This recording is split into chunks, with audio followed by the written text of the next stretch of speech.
MIDDLEKAUFF! Hey!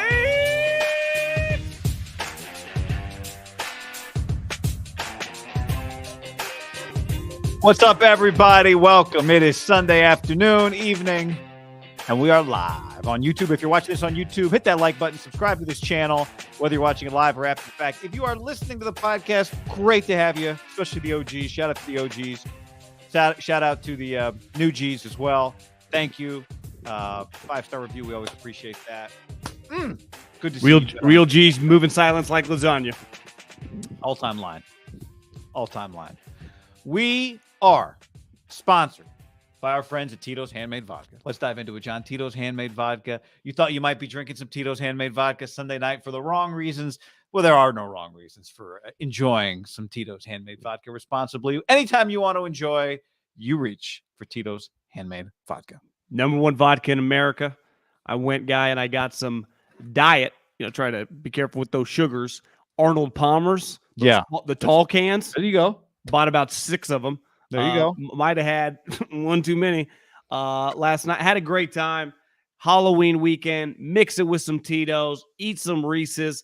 Power down a Milky Way. Have another Tito's, and then you're having a good time. Yeah, I actually saw, I might have to get these and try to do a little infusion or whatever. They make Arnold Palmer, like chewy, gummy candy.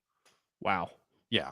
So maybe, put those in a little jar, pour in some Tito's, enjoy. Look, I love going with Halloween around the corner to Tito'sVodka.com. You can find your perfect cocktail there. You want to find a little. What are you going to be for Halloween tomorrow? Tito's? Great question. Hopefully, a bottle of Tito's? 1 pound lighter than I was on Sunday, which is unlikely. Over 20 years ago, 25 years actually now, Tito's been going strong, and it's always the great stuff. We appreciate when you send us photos of you enjoying your weekend or your weekday or your Halloween with Tito's. Yeah, maybe a bottle of Tito's, John. That's a great idea. Distilled and bottled in Austin, Texas, 40% alcohol by volume, namely 80 proof, crafted to be savored responsibly. Oh, yeah. Friends Tito's. We're also sponsored by butcherbox.com/ham, butcherbox.com/ham. Right now, you go to butcherbox.com/ham. You get a bunch of good stuff, including a free turkey, 10 to 14 pounds, and $10 off when you use the code HAM in your first order. Wow. Yeah, Turkey Day, Thanksgiving, right around the corner. One of the great days of the year.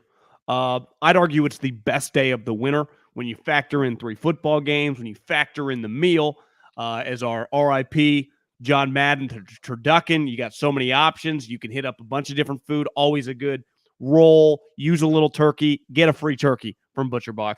Dip in the mashed potatoes. Dip in the peas. Take a bite. That's what I always do. And I'm going to use my free turkey from ButcherBox this year. Let's go. Yep. ButcherBox takes the guesswork out of finding high-quality meat and seafood you can trust. 100% grass-fed beef, free-range organic chicken, pork raised crate-free, and wild-caught seafood. Ultimate convenience. Incredible value. It's all there. We've been using ButcherBox for a long time. Now you can too. So take the main course of Thanksgiving dinner off of the stress list. ButcherBox.com/ham, giving our listeners free turkey in their first order. ButcherBox.com/ham, code HAM to get a 10 to 14 pound turkey full free in your first box. That's ButcherBox.com/ham, code HAM to claim this deal. Panthers, Falcons, thoughts, go. Panthers, PJ Walker, DJ Moore, Cairo Santos, Mariota, helmet penalty. We all know the rule. I don't want to hear anybody whining about DJ Moore. That is not the topic today, John. No, it's not. The topic today, there's a lot of topics today, but let's start with this. The only running backs with 1 passing touchdown, 1 rushing touchdown, 1 receiving touchdown in a single game since 1970. Here is the list. Are you ready? Christian McCaffrey, LaDainian Tomlinson, Walter Payton. As you tweeted during the game, is this what it felt like to watch Walter Payton? That was a great. That was pure sarcasm and joking around. Also, I knew I was watching like a Pro Bowl level guy in his bag, as the kid would say.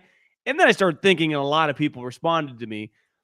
Now, most people responding to me on Elon's app did not watch Walter Payton either. Like this number, 1979. Like, if we have a listener that is 42 years old, what year was he born? Like, do you do the math, right? I mean, he was born after that. So I do think when you factor in the other guy, and you could throw Marshall Faulk in this as well, you just see this immediate, like, this guy that can do it all.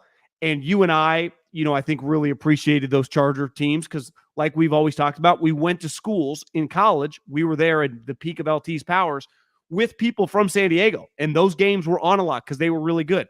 And our guy, Lorenzo Neal, was on the team. So I was always paying attention, and we're just West Coast football watchers. I watched a lot of NFC and AFC West football.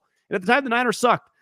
Now, LT is probably the greatest hybrid of all time. I'd put Marshall right there behind him. I personally like LT more. But that's kind of what this guy is capable of doing. It's fucking incredible. He can run inside. He can run outside. He obviously can catch the ball. He can make these plays in space like those two guys. To me, it's that part, right? Making guys miss. The passing TD, like, that's cool. I mean, they ran it last year against Debo, or with Debo against this team. That's awesome, actually. But, like, ultimately, I do think a lot of guys can do certain stuff if they put in the position. Now, some also guys fuck it up. But to watch a guy to be able to do everything at his craft, like every element of it, block, catch, run inside, break tackles, run outside, make a guy miss, get stuffed and hop back up. And you're like, because every time learn the offense in 10 days. That too. How about that? Yeah. Stanford guy, remember? Schefter tweeted, Stanford mind. That's right. Also, ran. You agree he played this way against the Panthers 2 weeks ago. He just did this, to the Rams 2 weeks ago. He just played this game against them 2 weeks ago. Like everyone listening, none of us beside like Walter Payton Football Life or some YouTube clips. To me, when I think Walter Payton or Jim Brown, I think like running backs. And the game was a lot different. Christian McCaffrey does fall under the category of Marshall and LT, right?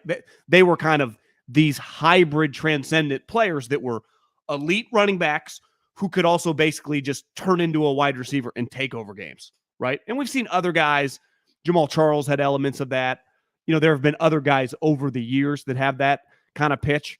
It feels like McCaffrey, when healthy, is the best at it. Even better, like Kamara is an incredible pass-catching wide receiver, but it doesn't feel like he's quite as good of a running back as Christian, because Christian turned into a running back and went like, is this the best running back the 49ers have had over this run? Like just running back. Yeah. And they've had good ones, including Debo. Between the tackles, right? Like that's where he's probably a little different than Alvin. And Alvin's very good. But I think the thing that, McCaffrey, one of the things that Kyle Shanahan has on his resume is he takes your Kittle and he takes your Debo, and even Ayuk was obviously a first rounder, but not the first receiver taken. And he he finds these kind of, you would say, gems and finds a way to maximize them. What Christian McCaffrey has in common with Marshall Faulk and LaDainian Tomlinson is these are blue chip NFL draft picks, right? These are top 10 picks.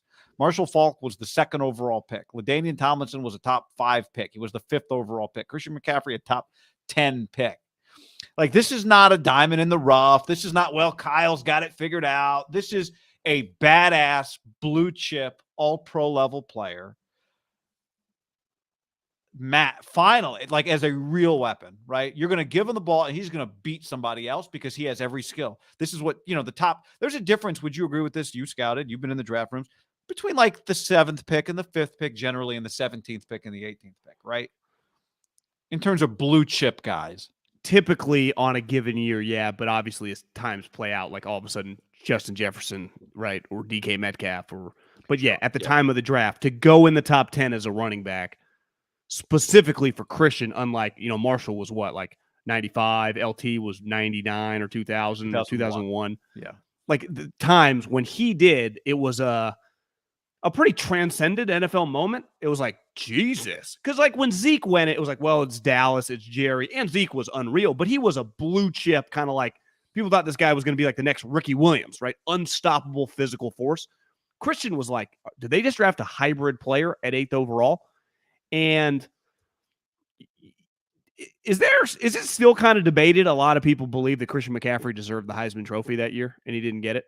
I think a lot of people on the West Coast believe that. Like the West Coast hasn't had a Heisman.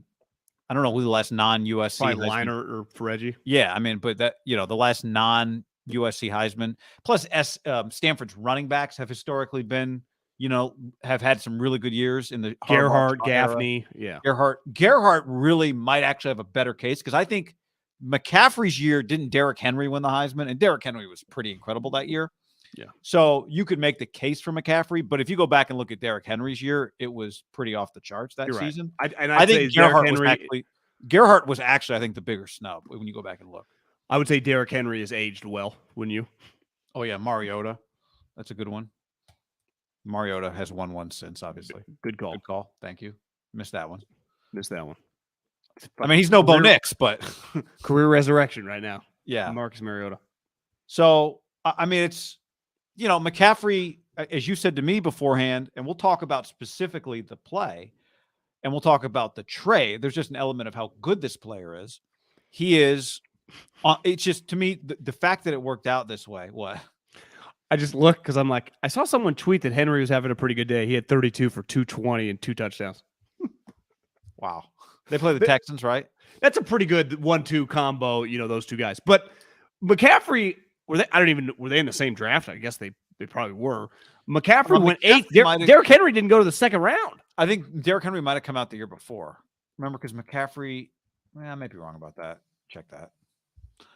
But isn't that a good example? Like a lot of running backs, good ones, go really late. There have been an occasional, Saquon, Zeke, and wouldn't you say kind of universally when now those guys went 2 and 4. It's a little different, Nate, but 8's still pretty fucking high. It's like, what are these idiots doing? Don't they see the numbers? And I think McCaffrey, even with most nerds, were like, well, he can do all this stuff. So the value was much greater than like Saquon and Zeke, even though Zeke's a really good wide receiver, or was when he was younger. Now he's kind of slower. Even though he's a pretty good cheerleader on the sideline today, I'm watching him going nuts. That you're not going to take a between the tackle guy in the top 10. But as you saw today, like ultimately why I think McCaffrey, when he's been on the field, has aged so well. He is the modern day versatile guy like the two guys we named, LT and Marshall Faulk. And that's why those guys' games honestly aged pretty well as they got older, right? Yeah, they should have a place in any era, right? Stud. That player should have a place in any era. Fournette, somebody, Austin said Fournette went ahead of Christian. I don't think he and Derrick Henry were in the same draft. Were you looking, or am I? Yeah, he wouldn't have been. So, yeah, I mean, he saved their season. Fair to say, Christian McCaffrey. It's just, what I was going to say is, it's just this is how they beat the Rams last time, 3 weeks ago. It just with a different guy, with Debo. So the fact that they get McCaffrey, obviously they had him last week, but for the game when Debo is out, and they just fucking do the same thing, is pretty wild. And we are recording. This is Sunday right after the game. The fact that he just came to the team 10 days ago and had zero limitations on what he did offensively. I'm not going to rank it. I'm not going to put it on some tier. I'm just going to say it's one of the more remarkable performances I've witnessed from an athlete. I mean, I don't think that's hyperbole, given how single-handedly he dominated the game and how recently he was on another team playing against the Rams. So do you think it's hyperbole when a guy throws a touchdown, has 18 carries for 94 yards, averages over 5 carries or 5 yards a carry, touchdown, also includes 8 catches and another touchdown? Like just that workload, 10 days on the team. And like you said, I was looking at some of the comments because you text me the way I found out Debo was out, because I thought they were going to kind of play this up till to the game before Friday afternoon, even though it was pretty clear when he was not practicing on Friday. It's like, yeah, he ain't playing this game, but you just push it. You announce him an hour and a half before, you don't. Right. And they just announced out. And you immediately, like, I think probably a lot of people texting each other like, oh, that's a problem.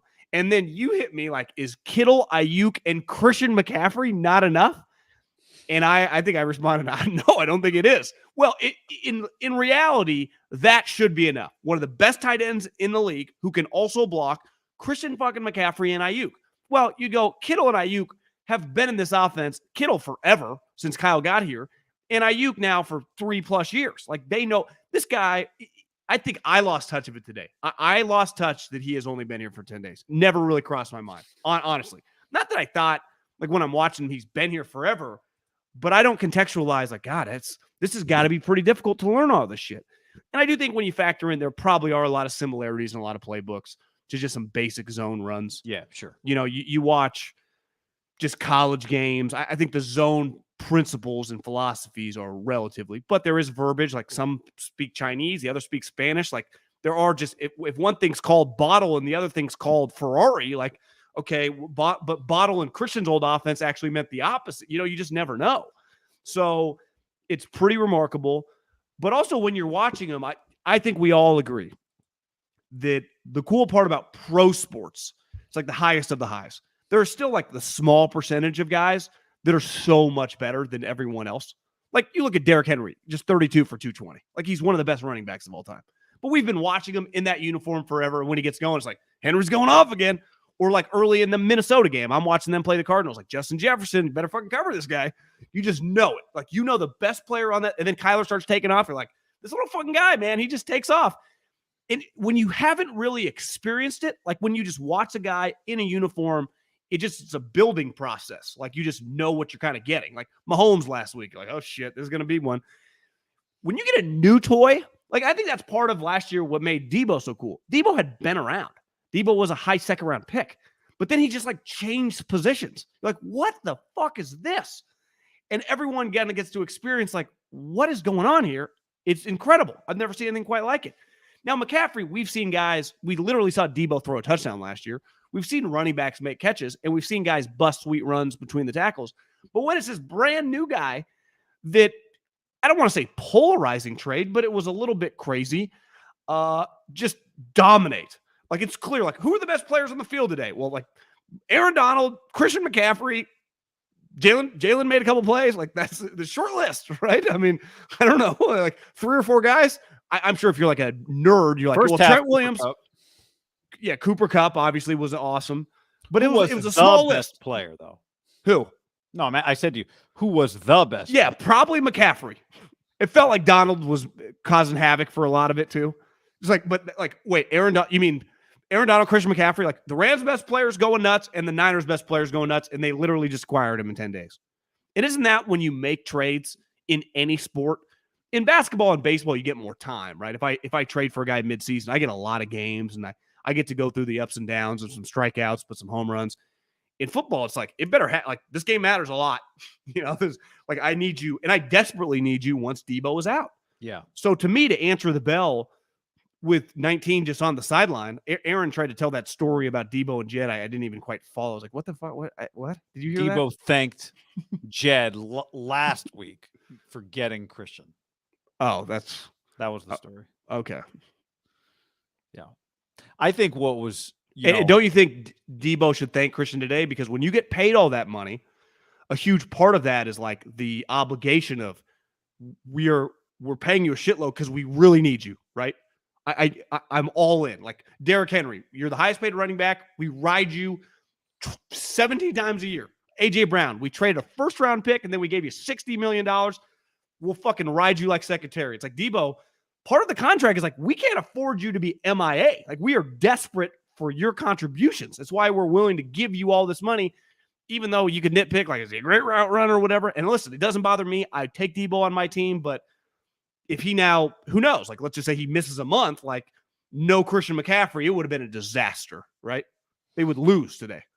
I was thinking during the game that if Kyle Shanahan was a baseball manager, he'd be like Bochy, right? If you want to go 147 pitches, like he would leave you in for 147. 1,000%. He would bring Bumgarner back. He would do all of those sorts of things. Was it Carlos Santana that threw that like 190 pitch and was never the same after it? Am I getting the name wrong? Remember there was a dude on the Mets who was older that went 160 pitches? Johan. And it just ended his career kind of. Lincecum had a really long no-hitter. And I remember a few years ago for the Yankees, who was the guy from the Cleveland Indians? CC? Not CC. Not Knable. And Kluber had a really long no-hitter or no-hitter attempt and then was not the same the rest of the year. But, that's taxing. It's really hard. And it's like if Debo is Bumgarner in the playoffs in 2012 against the Royals, right? That's how you kind of treat him all the time. It helps him if you have another version of him that can sometimes pick up the slack for you because it's hard to be that guy for 18 weeks in an NFL season and then a postseason, then career year after year after year. And, Debo's season last year was a revelation. It was incredible. But Christian McCaffrey's had that season before, too. Christian McCaffrey had the revelation, incredible, I can't believe we're watching this guy do this year back in 2019 when he And became he got the third paid. player in NFL history to have 1,000 receiving yards and 1,000 rushing yards in the same year. Roger Craig, actually, one of the other three. But, you know, like I think part of watching him against the Rams today was, oh my God, he can still be that guy. That guy is still in him, you know? And where he fits Kyle is that he does, for being that dual threat guy, he runs his ass off between the tackles. He is a yak bro immediately. He does not go down.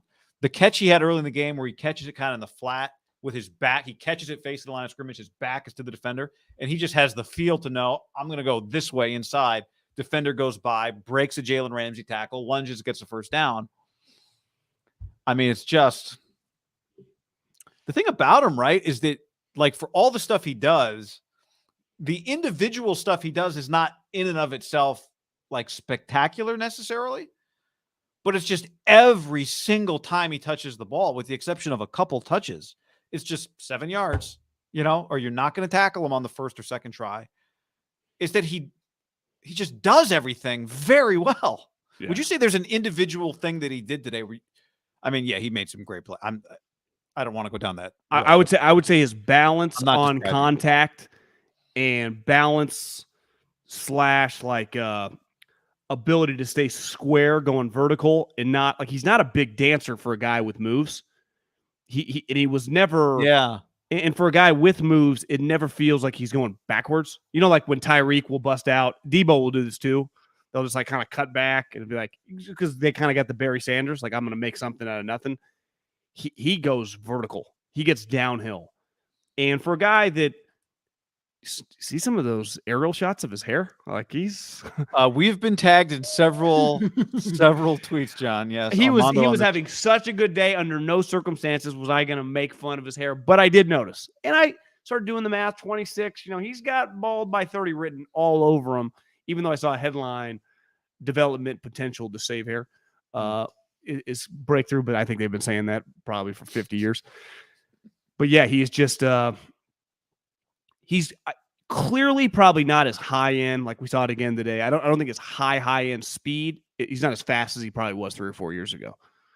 But you know the most overrated attribute for a good running back is that you do not need, like, I'm not depending on you to get 70-yard runs. Yeah. 30-yard runs are fantastic. Today they had that 25-yard run. A 25-yard run is a massive deflation to the defense. Right? It is. And I would say first down runs, if it's 1st and 10 and you gain a first down on your run, that feeling for Kyle Shanahan too, the power of a guy that can run the ball is, it's clear when you look at the trade, like his value, a running back's value. Part of me making the Walter Payton joke, like Kyle would have been interested in making a lot of the, you know, like once upon a time, Marshall Faulk was traded to St. Louis. Mm-hmm. And I saw a headline today because I'm sure is getting asked a lot about the transition as that type player for Christian McCaffrey.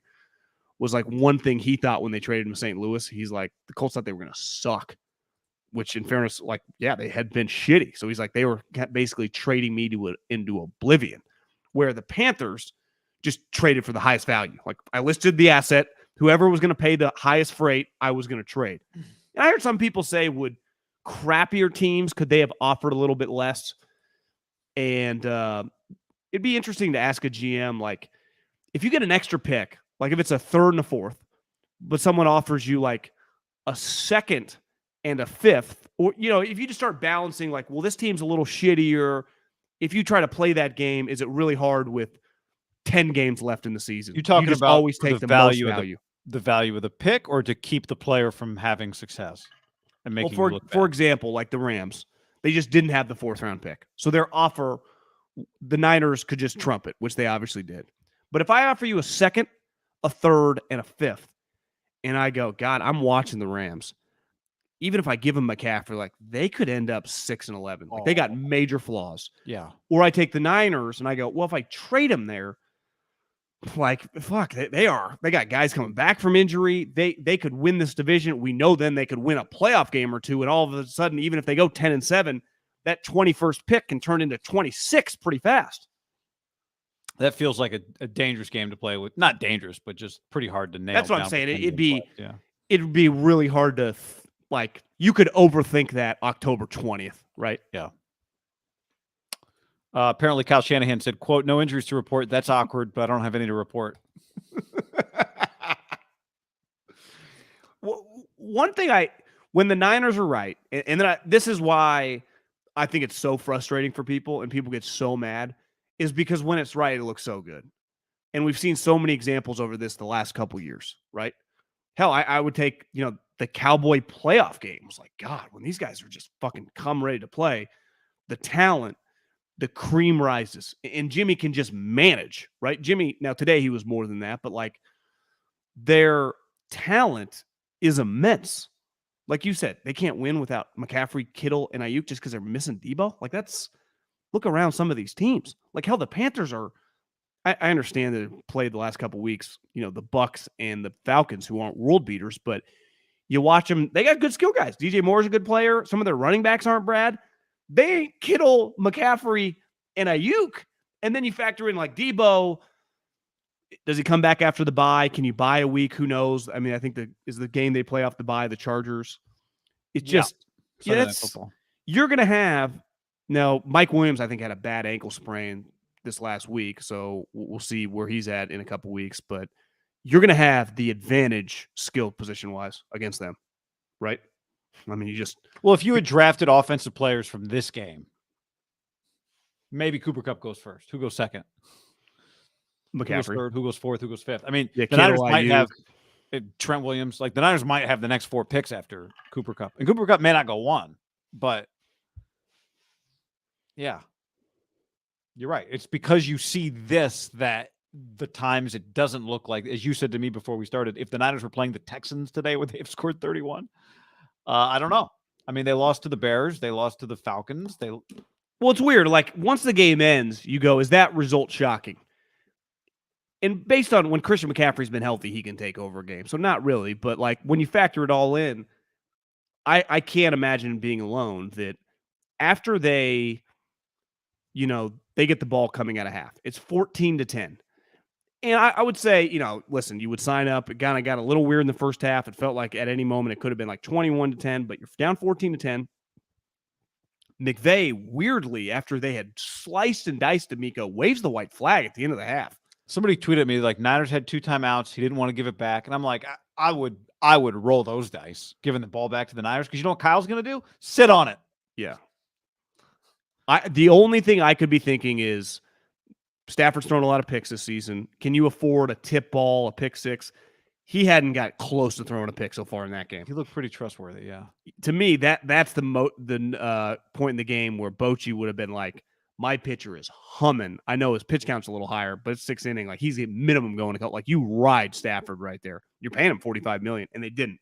So then they come out of half, which I would say got a little lucky based on the way McVay played that thing. Easily they could have gotten a field goal range the way the game had been going. So it could have been 17-10. Then they not only go 3 and out, it was an embarrassing 2nd and 3rd down. Play clock, calling timeouts, illegal motion. It just like, what the fuck is going on? It was the timeout. Then it was the Ramsey almost picks off Jimmy at midfield. Oh my God. He was almost just too close to Jimmy. The only reason he didn't pick it. Came out of nowhere. And then it was the delay a game / the right guard is Burford's looking back for the snap, and Aaron Donald runs right by him for the sack. Has Burford done that twice now in the Rams games? I don't think the last time it was because he was looking back. I could be wrong. Not looking back, but it's happened on him twice where he's gone untouched. Aaron Donald direct has route blocked, once per game against the Niners.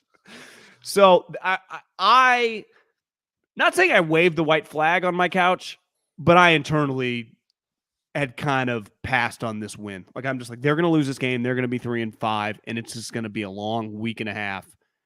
It's going to be ugly. Like, how could you not have? Like, where were you at when that moment happened? You're like, this fucking thing's over. Yeah, I did. Because they've been so lifeless for a couple weeks. For them to look that bad coming out, specifically, they just had the whole half to plan for that. I thought, well, out of the locker room might be your best drive. And it wasn't, right? It was really bad. So now, the drop pick, you thought, okay, maybe you dodged a bullet. I mean, you did dodge a bullet. But then when they finally stopped the third down of the Rams, the next possession, because the Rams going back to the first half had hit 6 straight third down conversions. 6 straight. 6 straight. When they finally blitzed and got to Stafford and sacked him and then forced the punt, you thought, okay. Yeah. But the one thing I knew was that there just aren't going to be, you can't get down 2 scores because there's only going to be 2 more possessions in this game probably, right? Well, first half, each team got 3 possessions. Well, exactly. And before we probably get to the play that changed the game, is that there was a play that might have somewhat, I don't want to say saved the game if you knew the Niners had that in the bag, but at the time that it happened, I didn't think the Niners had that in the bag. McCaffrey gets blasted by Jalen Ramsey. The ball pops up, and for whatever reason, Ray's like laying on the ground, is looking up, and it falls right into the fucking guy's arms. That play, even at the time, I went, that kind of felt like an omen. I'm like, that's pretty crazy. You can watch football all day long, Saturday and Sunday. The ball popping right up. It's one thing if a guy's right there and it kind of falls into his arm. He's on the ground, and it fell right to him. And he's kind of looking at it. Like, what if he was looking the other way? You know, what are the chances of that play that a ball pops up? 1, there were several Rams around there. And 2, there's a 49er on the ground, aimed that way, falls into his arms. That was crazy. That play will not be discussed because of all the sweet shit that happened after. That fucking play was nuts. That play was nuts. And it felt like they finally were catching breaks. They've had some bad penalties this year. Bad penalties went against the Rams in this game, right? Late hit out of bounds, roughing the passer. I thought on the sack, maybe when they finally got Stafford, maybe there was a brief face mask. Maybe not. I don't know. Jimmy got face mask on the one. Remember when Jimmy he was talking? Yep. So sometimes you just it's the way the ball bounces, John, the way the cookie crumbles.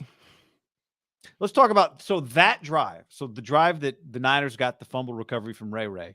And this you were saying earlier about first down run plays. That drive was at the 12-yard. It started with Ray McLeod taking the ball to the 5-yard line and returning it to the 12. Then they hit Tyler Kroft for 6 yards on first down. Then Ayuk makes a really good catch. Jimmy threw it too low. That ball has been dropped before or been incomplete before. Ayuk makes a really good catch. Look lower in real time when they showed the replay. It was more catchable than I thought. Okay. Nice play, but it was limited his yak, but yeah, good play by all. McCaffrey then has the run that Ray recovers. Then the second down, dump down McCaffrey for 15.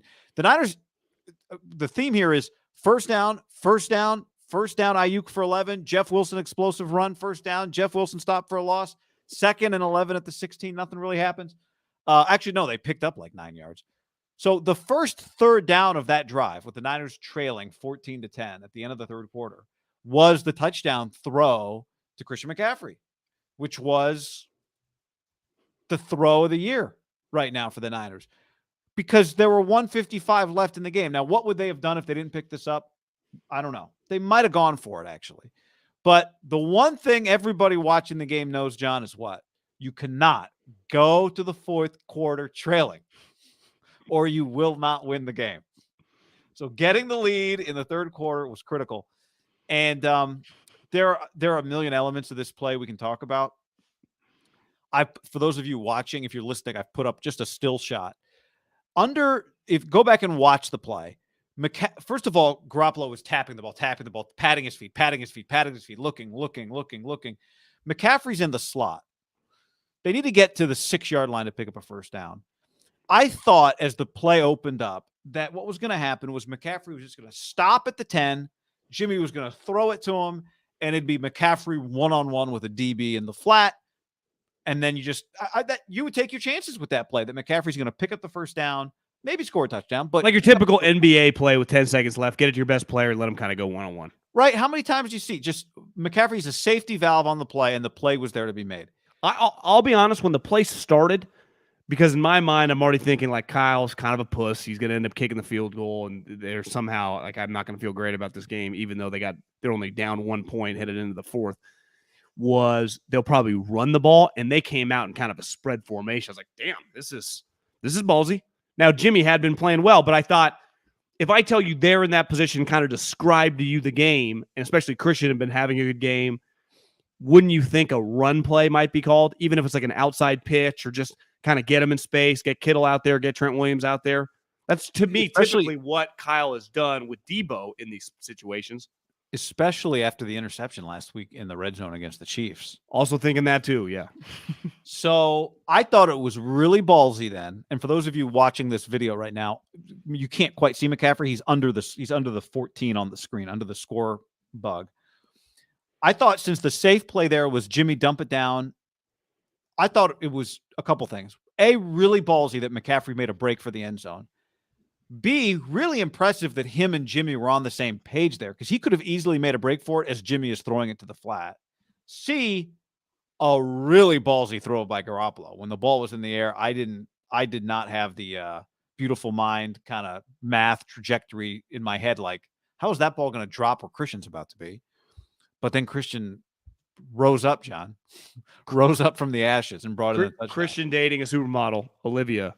Chance that, over the last week, not just at the facility, maybe she says, hey, Jimmy's bring him over. Some of my friends are coming over. They really want to meet James Garoppolo. So maybe some extracurricular time, just natural chemistry of life. It's one thing that, that 8 to 7, you're at the facility grinding, getting ready for this game. But you add those extra couple, maybe a beer at night, maybe a cocktail, maybe just those two guys don't look like, they live in the same life, Yeah.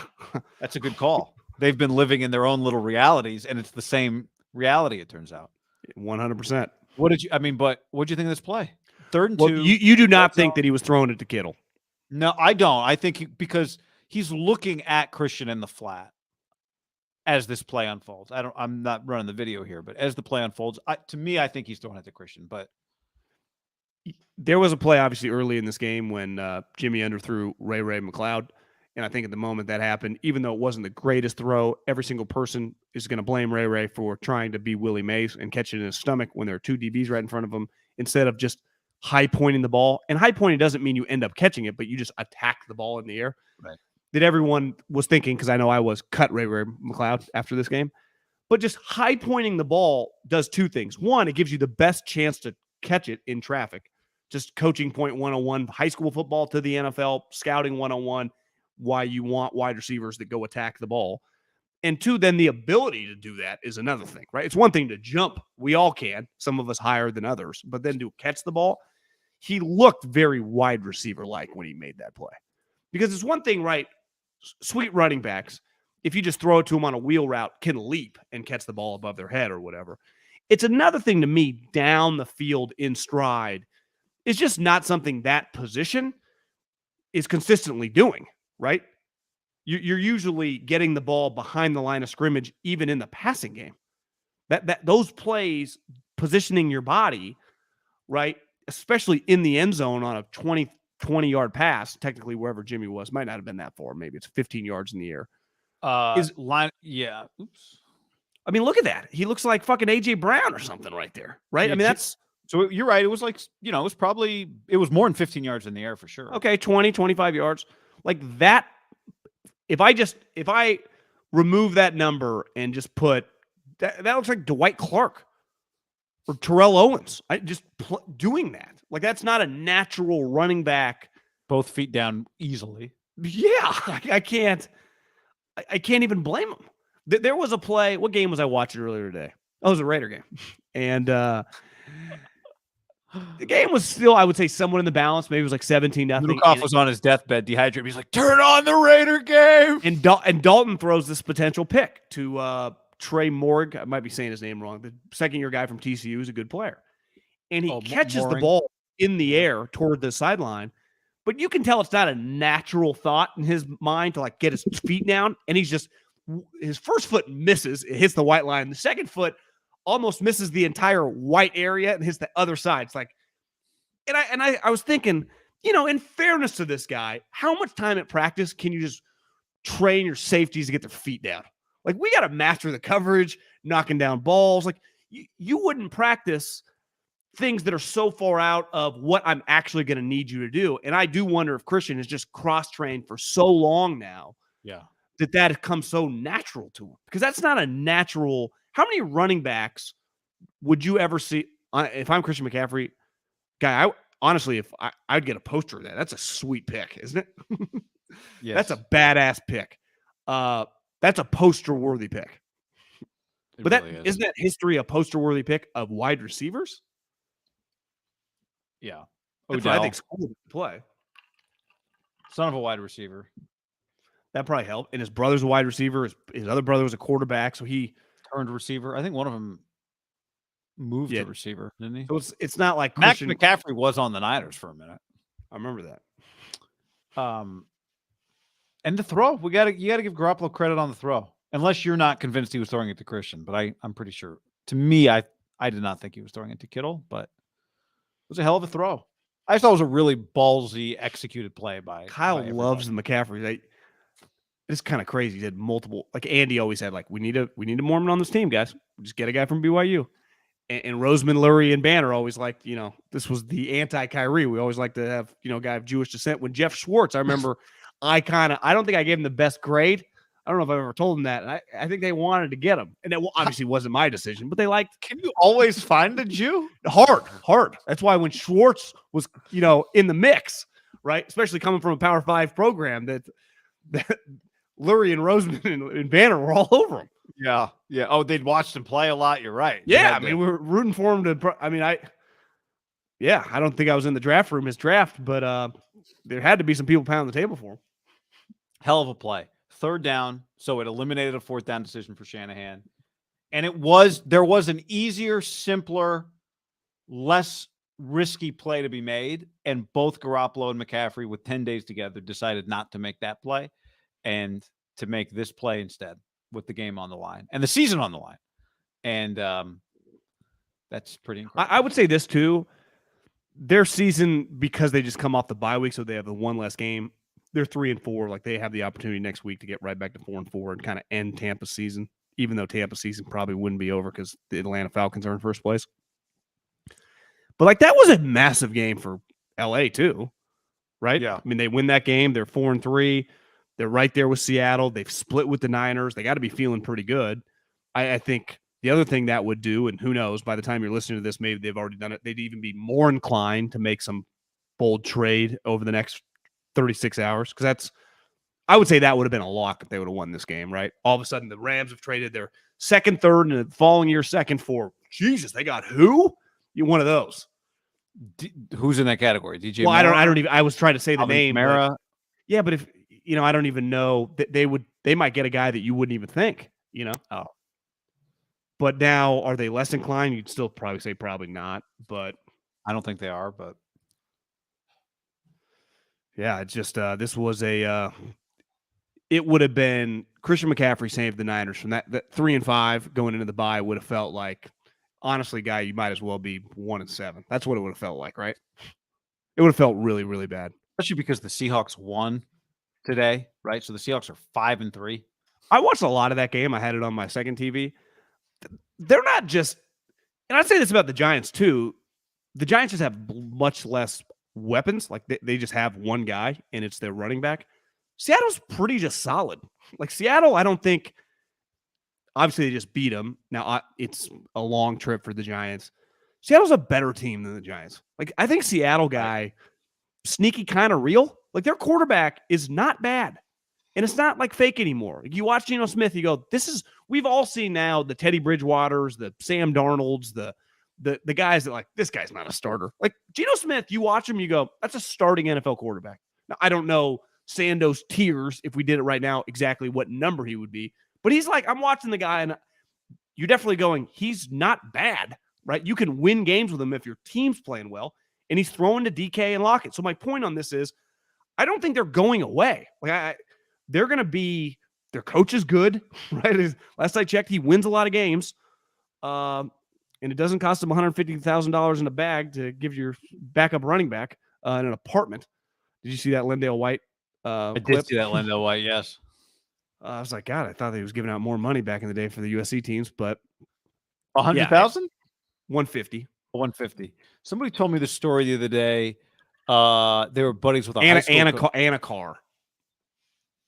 And a car. He was driving a brand new Lexus. Was it his or was it a lease like all the NIL guys now? It's a great question. I just probably is. It's my guess. Because if it's under the table deal, you can't be like, now remember, you have to return it in 3 years. Like, no, bro, this is an under table deal. My car now. I think they just hand him the keys. Yeah, you put your name on the title. Before we get to a few more things here real quick, let's address some people here. Carl says, can we agree every time Kittle gets the ball, it electrifies the crowd and the team? Yes. He had a big catch at one point when he hadn't touched the ball yet in the game. I think Kittle makes a big block. It electrifies everybody too. Well, because his big block usually leads to like a 15-yard run. I think 15-yard runs for the 49ers are the equivalent to like other sweet teams, explosive, like 30-yard passes. It's like, okay, here they're coming. Right? Yep. That's what it feels like. Because when they're not getting them, it feels pretty devastating. When the Niners can't slash and gash you, it feels like it's gonna be a struggle tonight. Well, 3rd and 10s are just terrifying, right? For them. Cisco Kid, why do we trade all that for running back? Try quarterback, wide receiver, running back. I mean, White Debo, as John said. Lucas says Aaron Banks quietly becoming very dependable. I would agree with that. Just Niners sneaky. We'll see what the Giants can hold on to this, but like, I do wonder if the 6 seed's also up for grabs. They're technically the 7 seed right now. And the good thing is, like, the Giants and Commanders, like the Commanders are also 4-4. The Giants are 1 spot ahead of them at 6-2. Those teams play each other, so it's like, and the Cowboys and the Eagles still play the Giants. So this was big for the Niners. Yeah. I mean, one thing that would scare you is like, the goal is to win the division, but my point is, it does feel maybe those 6 and 7 spots are going to be a little more open than I think we maybe thought. Yeah, could be. Now, Tampa and Green Bay is where Green Bay has not played on Sunday Night Football yet. You kind of just want Atlanta to go win the South and you beat Tampa. You don't want to end up with like Atlanta continues to have some solid year, wild card team, head-to-head tiebreaker comes into play.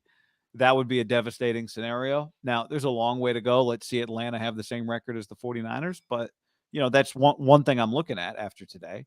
It would have been good for the Niners if the Panthers had beaten Atlanta today, and they didn't. Yes, I agree. But they play Tampa, so Now here's the thing with the Giants: like their next 2 games are the Texans and the Lions. The next Texans and Lions for the Giants. Wow. And they still got multiple games against the Cowboys. Well, do you want to know what's going to happen in the Lions game? Well, I mean the Commanders.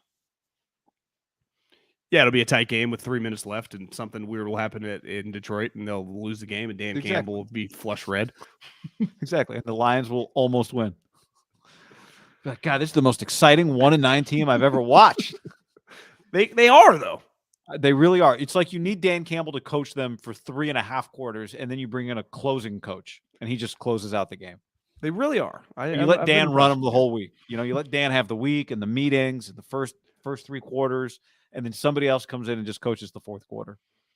I don't think it's out of the realm of possibility that this is, the Rams play a bunch of tight games. Today was technically tight until the 4th quarter. Like games like that where they just don't have enough, they're not as deep, and they have a 7-10, 6-11 season. But they're really not a 6-11 team. Here's the problem for them. Dan Campbell and Detroit Lions have their 1st-round pick. So it's not like, well, they could – what if they made some trade and ended up getting Will Anderson? Like, no, they don't have their 1st-round pick. The Lions are going to be like, they're drafting 1 and 9th. I do wonder if the Rams are a little more likely to be a 6 or 7 win team than 10 at this point. I mean, I do still think they have it's hard to judge them coming off a Niner game. And I know that coming off a bye, though. I know that, and I know that you're not. Like they've had struggles. Everyone is no one is surprised right now that the Rams are in this position. If you've watched them, they've just had their struggles. But they also have lost 8 straight games to the San Francisco 49ers. Like, I still think they're good enough to be a 500 team. But I'll give you one. Like, this upcoming week, they're playing at Tampa, which is obviously a big game. Big game. Well, at Tampa now is coming off that short bye, right? Because they played on Thursday night. And it's kind of an easy one for Tom and Todd. Like, we've been shitty. We've been losing. These guys knocked us out of the playoffs last year, literally here. So it's not like just a big game because they're 2 big brands now with Tom versus the Rams. Like this, they did play last year for a lot. And the Rams won. And honestly, we're kicking their ass right until the fumbles start happening. Yeah.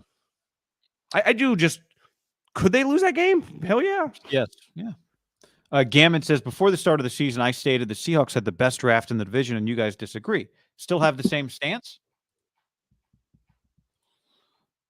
can't say I remember that conversation. Forgotten about it as well. Kenneth Walker's been a baller. I'll tell you that. They had their 2 tackles are 2 rookies. That's pretty impressive. Cross and Abe Lucas. Yeah, that's impressive. It's a hell of a draft. I don't know if you can officially declare them the winning the Russell Wilson trade, but I think it's borderline impossible for them to lose it. So I think you can officially declare that they won the trade because of the contract extension. But part of, Russell he was getting contract extended. So it's like, well, we ain't keeping you. You don't want to be here. Like whoever you traded him to, it's weird, right? The money, it's not like, well, they didn't have to do it. Like he was getting extended with whoever traded him or traded for him. He could have been, whatever team traded for Russell Wilson would have given him that exact contract. And I'm saying by avoiding the extension at minimum and getting something for him, you've kind of won the trade. Not just getting something for him, these first-round picks now, right? You're getting starting tackles and you're getting depth, which they really haven't had. And then you watch them, you go, they had Geno all along? Like, do you think do they get credit for knowing, like, we've watched this guy in practice. We thought he was pretty good. Because I will give them only credit. If you don't think they were serious about Drew Lock. Well, I think it's one of those that when you're a GM that you really like Drew Lock in the draft, but you also were cool with Geno. Yeah. Geno being a high-level guy, obviously, probably just gives him a chance a lot of places, right? But he clearly is skilled, like he's physically skilled also. I mean, Geno having like a record year? No, I was going to say, remember Rich Gannon resurrected his career like at 32? Like, it's pretty rare that a guy becomes a 32-year-old. Maybe. I mean, the fact that Rich won an MVP, so that he plays with those 2 receivers and the running back gives him a chance. I think it's too early to say that. He 13 touchdowns, 3 picks. Wow. I mean, he's on pace for 26 and 6. What's his completion percentage? 72. Wow. If they won 11 games, that's one of the more year. Improbable stories that I remember in a long time. Yeah, it would be. Especially in a division with the coaches and the quarterbacks, with Kyler, with Stafford, with the Niners. Because here's what I'm saying. Like, when you watch him throw the ball comes out of his hand. A lot of backups, you're like, I see why this guy's a backup. His ball, like, God, you see him just rip that? Wasn't that the thing that somebody said to him in a press conference? And they were like, well, he was like, well, you obviously haven't seen me throw. Were they talking about his arm strength or just his quarterback play in general? Is that the one where he said I didn't write him back? No, that was the post-game interview after the Bronco game. They wrote me off on the line. Yeah. Can we just talk about the McCaffrey? I mean, there's other stuff to talk about besides Christian, but I mean, again, McCaffrey had an incredible day. The trade itself for a moment, a lot of times during a game, a team scores and they'll cut to the coach or they cut to the owner's box. But they were cutting to the Niners, like front office seats today because they just traded for Christian McCaffrey. Like that's why they kept showing John Lynch and Adam Peters and the Niners front office is because they just traded a bunch of picks for Christian McCaffrey. And to double up on it, they did it to keep him away from this team. Well, did it hit you today that if for whatever reason it had reversed and the Rams had got him and they didn't, just obviously, I mean, as the game was going on and he became Walter Payton meets Marshall Faulk, the Niners not only don't win, I mean, do they get their ass kicked? Like what would maybe they have done? I'm not positive he has the same game for the Rams that he had for the 49ers. But when you just factor in removing what he had and 100%. That Debo was gone, what would the fuck would they have done? That's like, what would they have done, guy? So just for this game alone, the trade was, I mean, an incredible trade. I mean, it's like it had to happen. Now, you could argue that if he can just stay healthy, it's impossible for this trade to like this year is going to be a royal hit. He's just such a good player. And to me, that's like, I think we have the evidence now. Like he's an elite player when healthy. And let's call a spade. Like he's been a little out of sight, out of mind. People haven't fucking been watching him. He's been playing for one of the shittiest teams in the league. So part of the deal, like, I'm sorry, if you're a great player for the Orlando Magic or the Minnesota Twins, that might be a bad example because the Twins have been decent. But like, no, it's a good example. Whoever. Like, unless you want to break down Carlos Correa's season for me. Yeah, we just ain't watching you play. Like, no one's watching Marcus Semien play for the Rangers. No one gives a shit. So God, I hope Judge does not go to Texas. Oh, that would. I wouldn't mind it for Bruce, but you know my point. Like, we just don't watch shitty teams. We just, especially smaller market shitty teams. So he is really, and he's been injured. So I think part of it, and I'm guilty as anybody, injury plagued 30-year-old running back. And then you find out, well, he's only 26, and no one has watched Matt Rule coach besides people that live in Charlotte and play in that division, or if your team's playing the Panthers. So then you watch him, you go, God, this guy's still really good. And then you kind of understand, like, why did the Rams and 49ers truly want him so bad? Because they're first justifying that, like, when he's on the field, he's dominating. Because I don't put that much stock into the one game, the showcase game. To me, because I've seen these conversations when we would get in a room with the Eagles, like, it was based off a body of work. When you're acquiring a guy, like, what's up with the last 2 years? You know, like, can we trust that? And you and I went through the injuries, right? There's a big difference between a hamstring and someone falling on your ankle, right? So you got to you do the due diligence. And then part of it, it's a little like gambling, right? I mean, if she's showing a 6, or she's showing, that's a bad example. If she's showing, a jack, like, and you think she might have 20, you got to hit on 14. And you might get a 7, and she might flip 20, and you get 21, you fucking win, or you might not. That is part of trading for players when you're making an aggressive trade. Like, you see the Eagles, they're not even eating that much. Like, the Bears are paying his money. They gave a 4th round pick. That's a pretty low risk trade. Like, that's, if it works, great. If not, they tried, like, whatever. To me, when you start throwing 2nd and 3rd round picks, like, that's in the NFL circles, like Jalen Ramsey, Jamal Adams, Khalil Mack trade, like, in season 2nd and 3rd trade, like, that's a very, very aggressive trade. And you're just doing the due diligence. Like, with Christian, you don't have to worry about the character stuff. So it's just based, like, the play, the injuries, and then there's this part of it, like, I don't know. I mean, he could get injured on the first play here because someone falls on him weird, or he stays completely healthy. Like, there is just an element of unknown in the sport, which is you either have the balls to play in that unknown, or just like status quo, just keep the picks, which I think would have been very easy to do. Like, if someone told you that day, he went to the Rams for a 2nd, 3rd, and a 5th, and the Niners just couldn't put in the 4. Like, they didn't want to do it. I'd be like, I get it. I would have supported that. I really would have. But would have hurt if he had done that to you after you chose. Like, the Rams didn't choose not to get him. They just could not do it, right? Could not do it. But my point is, like, at the time, I would have supported it. 10 days later, I would have been like, you guys are fucking idiots. Because we have more information. Yeah, but we don't have all the information yet, right? This is just one game. You needed this game badly. The season still has to play out. His career still has to play out. But isn't it a double whammy too? Like, this is what you when you make the argument to make the trade, this is the argument you make. If you and Alyssa went on like a week vacation and you rented a car, when that rental car girl or guy goes, do you want the insurance? Isn't your first reaction like, we're not going to drive that much. I'll be careful. That's always mine. Like, I just usually really your insurance or your credit card has like other insurance that covers it. Do you usually say no? I always say no because my car insurance covers it. Oh, it does? I bet yours does too. Or your credit card might. A lot of people's credit card covers rental. Well, shit, I didn't know that. So that's a bad analogy. But let's just assume it didn't. If you do just randomly get hit, it would suck, especially if you're just like some random average car. You're like, fuck. Well, part of the value today was he was immediate insurance for their best skill guy being injured. Who has been hurt before. Who's been hurt before. So the insurance policy that, like, yeah, do they want to pay that premium for the insurance policy? Probably not. But when you factor in your injured star, or just like you said, he has been injured before and then he ends up getting hurt when Christian joins the team, the value doesn't even look as bold. Because I think part of the question would be, and I know I asked this, is like you draft all these running backs and Debo kind of plays running back. Isn't it kind of overkill?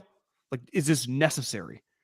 And then you immediately see a week later, like, yeah, well, twofold. One, most teams, it wouldn't make sense trading for running backs. Even hybrid running backs, they would not be able to use them. The 49ers are very, very dependent on running backs, right? They just are. They use the position of guys behind the line of scrimmage. And then there is the fact of injury prone. I would throw Kittle in that too. Like, at any moment, some of your best skill guys could miss games. Like, for example, when the Chiefs just traded a 3rd round pick for a guy that was drafted in the 1st round a year ago. right? He's in his second year in the league. Most teams would be like, I wouldn't fuck with that turd. Terrible character guy. Well, Andy goes, I got a long history of messing with speed character guys in my career. So if any team's going to be able to handle it, it might not work. You go, that actually makes some sense, right? If it's going to work anywhere, that would be the spot. That wouldn't work a lot of places. Half the teams in the league wouldn't even inquire. I think the moment those two guys got the job, it was like, Tony's on the block. And then like obviously couldn't find a, and Andy probably didn't even want to do it necessarily, but like as the season went on, maybe Sky Moore's not ready. Maybe they're like, screw it. We were interested to begin with. Let's just do it now. Right. Mm-hmm. And that's where I think the 49ers are like, they already missed a couple games with Kittle. They've already had, have a million injuries just in general, that you can never have enough weapons. Because that is kind of the Rams' downfall right now. You and I talked about before we hopped on is like, they cannot run the ball. You and I are Fresno State. I mean, you're more loyal than me because I turned off the game last night and somehow they won the game. I actually missed the ending also. I saw it later. Okay. I root for everyone from that program. They have a special place in my heart. They changed my life. And Ronnie Rivers, like I watched a decent amount of Ronnie Rivers over the years. Not in a million years did I think he was an NFL player. I mean, like probably practice squad level. I thought, great college player. Robbie Rouse, who's near and dear to my heart, who's now coaching at Cal Poly, I thought was a better college player. Now, I bet Ronnie's a little bit bigger. Is basically the starting running back for the Rams now. Ronnie Rivers. Ronnie freaking Rivers, which is awesome for him. Congrats. Like, dude made it to the league and is playing for the defending Super Bowl champs. But that's also pretty nuts. If I told you that Ronnie Rivers, by the middle of the season, was Kyle Shanahan's starting running back, you'd be like, God, they got problems, right? Yeah. Yep. And the Rams have had, I would say, since the Gurley debacle, weird things happen at running back, and they've tried. They traded for Sony Michel. They drafted Cam Akers. And it's all just a disaster. It is just not only can they not figure out the running back, like it's just like an empty black hole for them.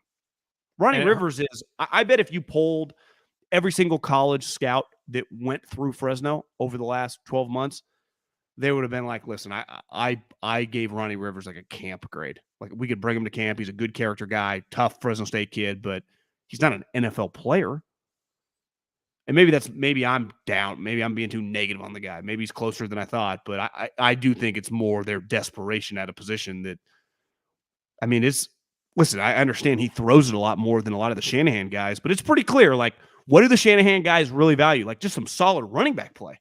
Breece Hall, LaFleur's got all these running backs. Hell, Sean McVay kind of became Sean McVay with Todd Gurley. Kyle with 7 million guys and his dad. So Christian McCaffrey might have really helped them. I think what makes him also special is that it's fun today to talk about, and it's true. I mean, the similarities between kind of how him and Debo are Swiss Army knives.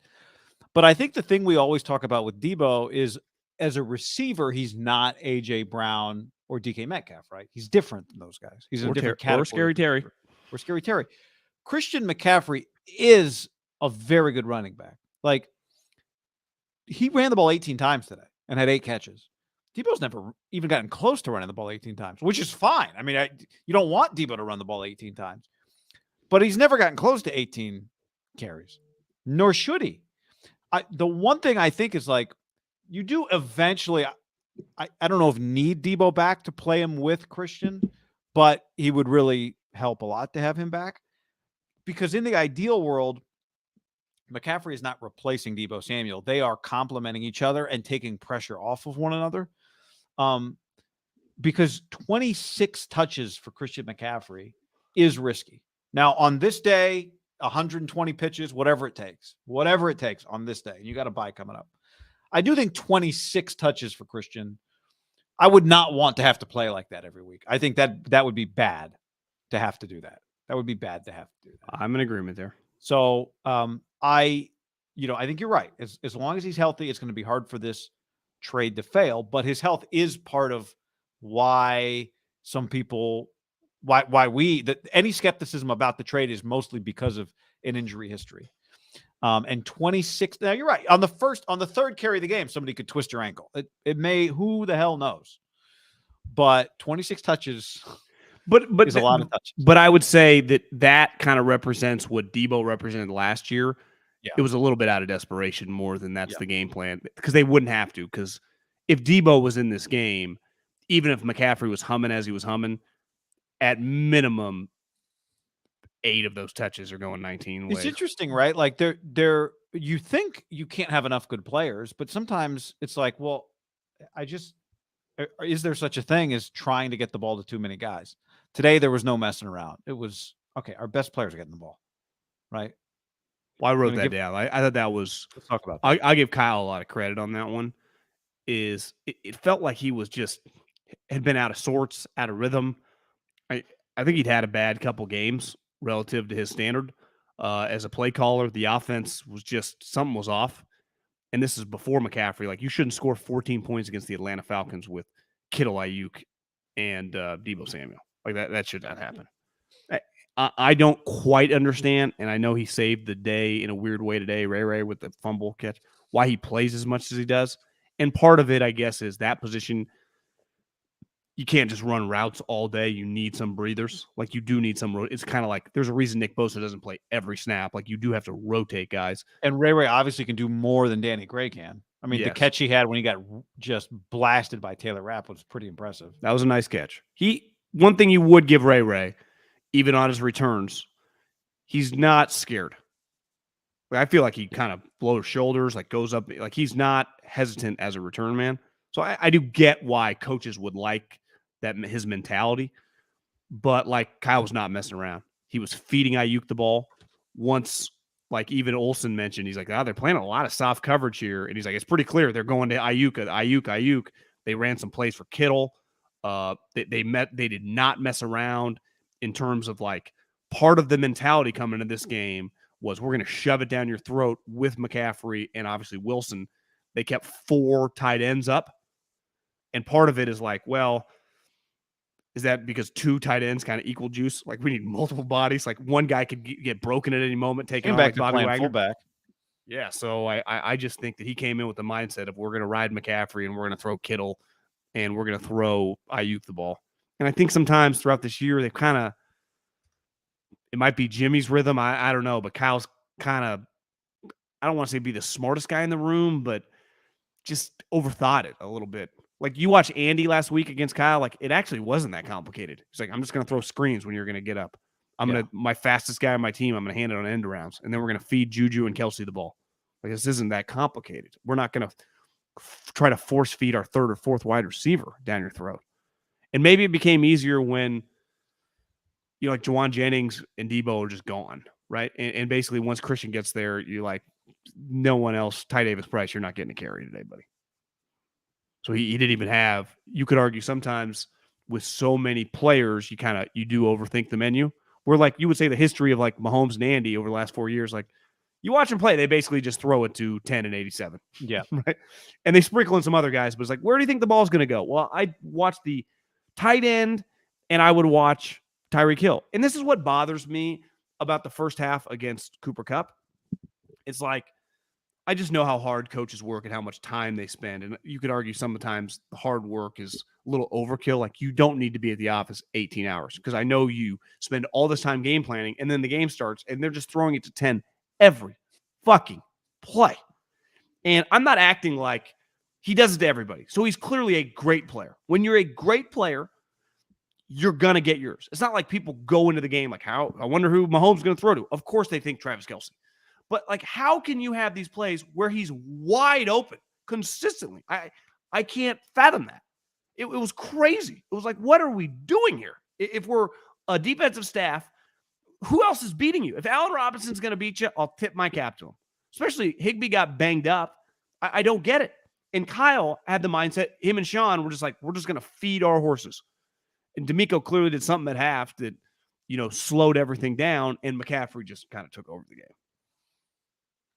To your point on Ayuk, though, and the irony is they've lost the last 2 games. 11 targets against Atlanta, 11 targets against KC, 6 targets against the Rams, 83, 82, 81 yards, 3 touchdowns. He's been really good, but I don't know that he's been any different than he's already been. He's just the same guy. He's a sweet player. Kind of the beautiful thing about Ayuk is that you could ignore him for a while, but when you need him, he'll be there. Because it feels like definitely early in the game, he and Kittle were both getting ignored in the past game. How many catches does he have today? 8? He had 6 today. So he has 1 yard. So he has 38 on the season through, I guess, 8 games isn't the halfway point anymore. I mean, he's on pace for. I got him at 32. Well, he was on at 32 through 7 games. Did he miss a game this year? No. So you're saying that? So maybe the totals haven't. This box score ESPN has the Rams game on it, but maybe it hasn't added up at the bottom. Yeah, I have. Looking at his wiki stats, it says 7 games, 32 catches, 3 touchdowns. So if you add 4 touchdowns, 38 catches, I mean, he's on pace for 8 or 9 touchdowns and 85 catches, which is a very, very good year with not exactly playing with the top 12 quarterback, right? Not exactly. Did have a top 12 game today, though, I thought. To your point on Shanahan, yeah, he did. Jimmy did. But to your point on Kyle, like their first drive, they missed a chance, right? The first drive was the Ray McCloud deep ball. And I thought I feel like I was watching the same game again, where they miss opportunities to score a touchdown and it kills them. But what was different this week was they scored in the red zone. Touchdowns. They scored touchdowns in the red zone. 3. The Rams had only given up 4 red zone touchdowns all year coming into the game. And the Niners scored 3 red zone touchdowns. And, part of that is just Jimmy. Like Jimmy made 2 pretty incredible red zone touchdown throws. The one to Kittle was also gorgeous. And the one to McCaffrey was very good. And then the other red zone score was McCaffrey running it in. But that was a big difference in the game. Like in just how the play calling felt was cool. Running a bunch of plays between the 20s is great, but can you score in the red zone? Yeah. And today they did. And part of that is, Jimmy just threw an interception last time, and this time he threw a touchdown. But I do think Jimmy's pick last week was partly on Kyle. I don't think that was just Garoppolo, because Garoppolo wasn't in a position to throw it away. That would have been a grounding last week. So I'm with you. And maybe it makes it easier when you got McCaffrey, but it felt like there was quite a bit of variety. They never, I could be wrong thinking about it. I didn't feel like they ever got stuffed on back-to-back plays. Like they'd get stuffed a couple of times, but they didn't get stuffed on back-to-back plays. It didn't feel like hardly at all. And that's been happening to them a lot, right? Because they try to establish the run, and if you go run on back-to-back plays and you gain 1 yard, you're at 3rd and 9. You're thinking, oh, this is a disaster. And they were consistently, this goes back to what you said earlier, in manageable situations, more than manageable. I mean, they were playing, at times, Canadian football. I mean, they were getting first downs in 2 plays. And to me, if they're going to be potent in the red zone, which they should be, even though you watch them, with Juwan out there, minus Kittle, their weapons aren't tall, right? Ayuk, and when Debo comes back, and McCaffrey aren't size mismatches. Like you watch A.J. Brown's touchdowns or DK Metcalf when he gets touchdown, he has the size advantage, like throwing an alley-oop. There's one thing, like any guy, John Morant can get an alley-oop like just by himself. Only so many guys can get alley-oops in traffic. It's usually power forwards and centers, right? And there is something to be said about like the touchdown makers. Hopkins had a couple plays today. DeAndre was like, Jesus Christ, because he's a big target. And he's actually probably not as tall as you think, but he plays long. CD plays long. Obviously, most of these tight ends, including Kittle, play long. But like, if McCaffrey can play long like that, and Juwan Jennings is a big body, they just have some more options. Plus, what makes the Niners scary is they can get the perimeter now with Debo and McCaffrey going a couple different ways. You can widen the field because McCaffrey can beat guys one-on-one. Yeah. And you have to account for him in the pass game. That's where I would say like Cooper Kupp feels like a pretty good red zone target. He's probably right around 6'2", but it feels like he's a 6'5" target, right? You can. And they do a great job. Yeah, but they didn't do it today well, but they do a great job with him throwing the ball over his shoulder to the pylon and just him like falling to the ground, catching balls an inch off the turf. That feels like a pretty consistent touchdown for the Rams. But you mentioned DeMeco. I mean, here was the second half. 58 net yards for the Rams. Cooper Kupp, no catches in the second half until the score was 31-14. So he did not have a catch in the second half while the game was close. His first half was 7 catches, and it felt like half of them were wide ass open. So DeMeco was, and you had a good tweet in the first half, I thought, which was something along, I don't remember exactly, but it was like Andy Reid and Sean McVay are slowing down the DeMeco Ryans hype train. Well, I think I said the hype train has come to a screeching halt. Oh, okay. Well, I mean, people say it's a cliche, but it's a game of adjustments, and it felt like that's why people were so mad in the first half is you hadn't adjusted from the Kansas City game to the Rams game, but they obviously adjusted from the first half of the Rams game to the second half of the Rams game. That DeMeco came back swinging in the second half. Well, someone had tweeted at me one thing DeMeco said, and a lot of coaches say this right after you get your ass kicked: burn the tape. Some coaches actually literally burn it. You know, I mean, we've seen tape buried. And the person responding to me was like, well, DeMeco burns the tape. Sean McVay just copied the tape. Shouldn't you want to meet somewhere in the middle? Because the one thing the Niners are pretty susceptible, and Olsen said this in the first half. He's like, God, it feels like Sean McVay's running a lot of screens. Quick, kind of like fake one way, dump it the other way. Well, why is he doing that? Because their fucking linemen are flying up the field. So even if you get the pass off, you are getting 8, 9, 10 yards minimum. And luckily, the Niners safeties, they tackle well, and their corners tackle well, so you're not getting a lot of 20, 30-yard plays. It's like the Rams running backs are not able to not as advantage. dynamic, but they also run the screens to the tight ends. It felt like they kept kind of the wide receiver would like curl back. Mm-hmm. Like they were doing a lot of, in his version, Andy Reid type stuff, and it was like, guys, this is not going to be cool. And then they would just run plays like, guys, you can't just single coverage Cooper Kupp. And it's like, well, what do you double coverage? This isn't like this isn't basketball. You don't just put two guys. Well, I'd try that. I would take it like the punt, and put two guys on them and see what happens, because whatever you're doing is not working. So I know that you worked 90 hours this week. You had 17 tins of Copenhagen. You slammed 18 Diet Cokes, and you had 7 total meals for the week. But like, your team does not understand what you know. Like, I've told them to do this. Well, it ain't translating. And it's not even close. It's not even close. Now, the good part is Stafford's games against the Niners, even when he's been good, he doesn't do it the whole game. Because it felt early on, it's like, God, is this like a 4 touchdown? Is this guy's just slinging it? And then it just kind of, it dwindles. It dwindles. Because early on, it was like, he made one throw on their, the drive that he ended up going John Elway on the helicopter for the touchdown, which was pretty sweet. That was it felt like an 18-play goal line drive, even though I think it was like 17 total plays. I don't know how long they were on the goal line, 5 or 6, that they called pass interference on Charvarius because he was absolutely holding, I think, Cooper Kupp. But Stafford threw the sidearm underneath. I mean, it was a sweet pass, and he hit him in the hands. Like, he kind of dropped it. Greg Olsen made the point. I thought the same thing. Is that he was throwing it into the dirt, but somehow he got underneath the ball, and so the ball rose. You know what I mean? Like, it looked like he was throwing it away. When a guy drops down like that, he's throwing it away. But he flicked the wrist, and so the ball actually came up out of his hands. It was crazy. Don't you think it's just arm talent from him? Like, he has the ability to do that? And I would say wrist talent, because that arm angle is I'm throwing it in the dirt, but the ball, if you watch the angle when it's from behind the receiver, the ball comes up out of his hand. It was, I don't know that I've seen a throw like that before. Yeah. He also had the throw to Allen Robinson on the wheel route on Jimmy Ward on that possession. That was a long drive. That was a 17-play drive. It was first down. They had Ambry Thomas in there. He got called for the hold on Skoranek. Then it was another first down. And that's when they threw the fade on Charvarius, didn't get it. And then it's a third down, and Charvarius gets the PI. They had 2 PIs on that goal line. Yeah. Ambry Thomas got the other one.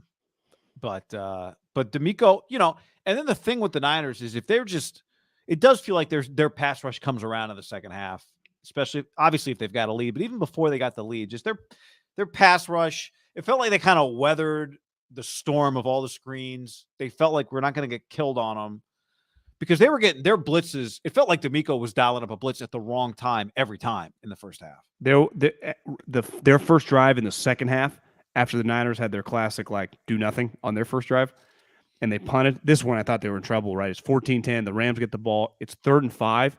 DeMeco dials up a blitz, and Stafford throws that dime to Allen Robinson. Yeah. Across the middle for sweet first down. I was like, oh my God, are they going to drive? Is this going to be 21-10? That's going to feel insurmountable. And then they ended up, getting off the field with the sweet sack. Yeah. When their sack's humming, 97 is flying like a Ferrari off the edge, and they are twisting and stunning the other guys. They're coming all different angles. You just watch their pass rush. Like every other pass rush when they're taking over, it is guys like doing gymnastics around each other. Yeah. It's like, where are these guys coming from? Yeah. And 97 he just gets an edge to himself. And the other three guys, I don't know if they're freelancing. Obviously, I mean, they practice this stuff, but it's like they kind of know once they kind of get a weak link, and maybe they have things that set guys up, because it can overwhelm you. And when the Niners pass rush is right, the quarterback disappears, doesn't he? He just like all of a sudden it's just O lineman, D lineman, and you can't. And then all of a sudden the guy goes down. And honestly, sometimes guys start jumping on. You got to be careful. It's like they might. Yeah, I know. It felt like in the first half, Stafford was getting rid of the ball so fast, they just couldn't get there. And on that play, the ball didn't come out as quickly as it had been coming out in the first half. And then once they got that sack, you could just kind of breathe a sigh of relief. And then the Niners score. That leads to the McCaffrey touchdown reception to go up 17-14. And then they got a 3-and-out after that, John. The next possession after that, they got a 3-and-out, and they got well, I guess that was the sack. Sorry. Earlier we were talking about the play before. I said they got a sack. They did not get that sack yet. The sack came after the McCaffrey reception. But they did get a stop with the blitz on 3rd and 6. On the possession we were talking about a second ago. Stafford just there was nowhere to get the ball to. Yeah. So that sack came a little later, and that's when you really felt good. So I thought DeMeco, he lost a lot in the first half. He gained it because we hadn't really mentioned it, but they were down a lot of guys on defense. Oren Burks is out there running around. Ambry Charvarius was in and out of the game. Diamador Lenore was one-on-one coverage in the end zone. Obviously Armstead's still out. Greenlaw's out. So they were down guys on defense also. Josh Norman out.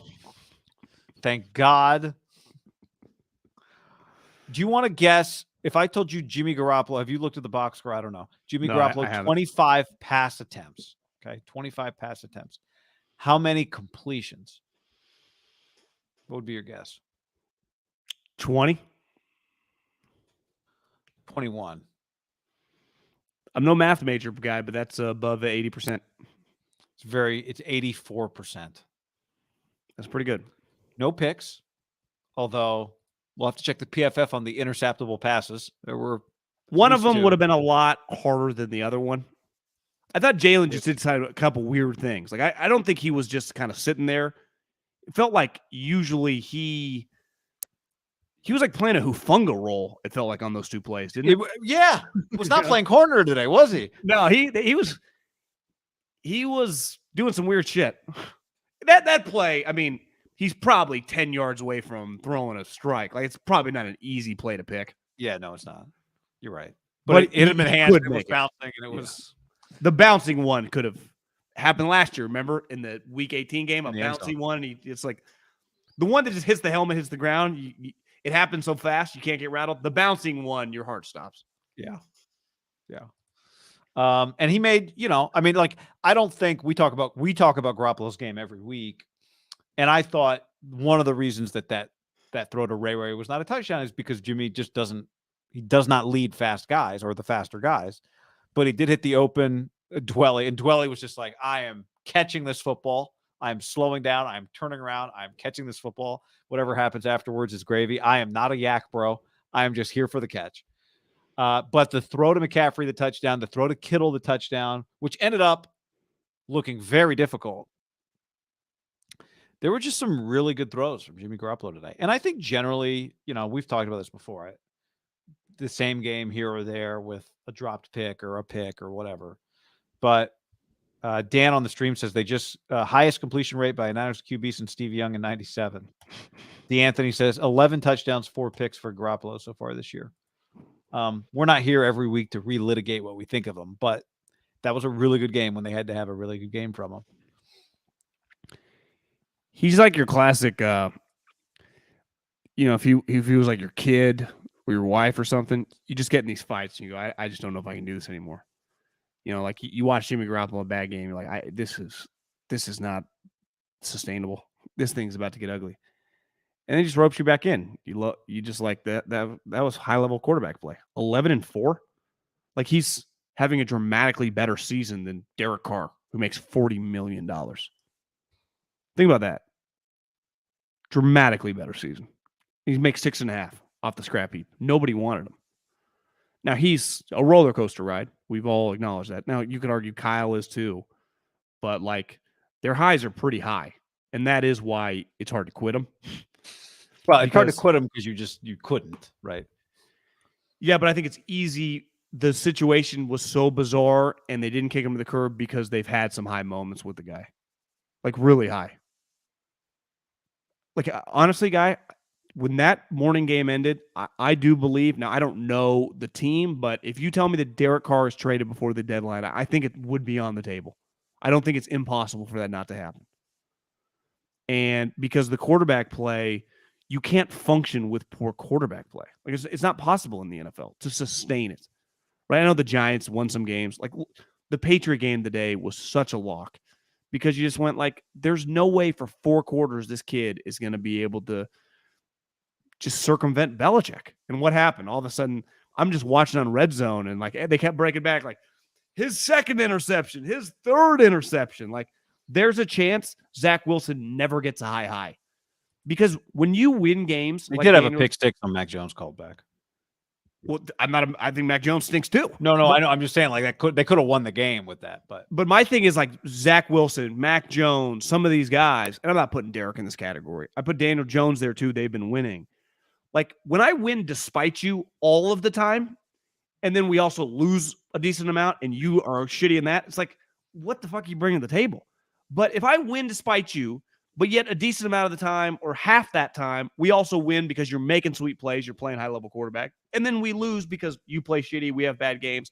Those high highs build a lot of equity to the fan base and obviously to the people running the team, which for the most part, good teams, I think, are on the same page. Usually the fan base and the coaching staff, I think for good teams, you might disagree over a player or two, but ultimately Ray doesn't matter. Like, you think of the same thing, like what you think of Javon Kinlaw being a disaster, deep down they're thinking it too. They just can't publicly say it, right? But like your highs and lows with Jimmy probably reflect Kyle and John's.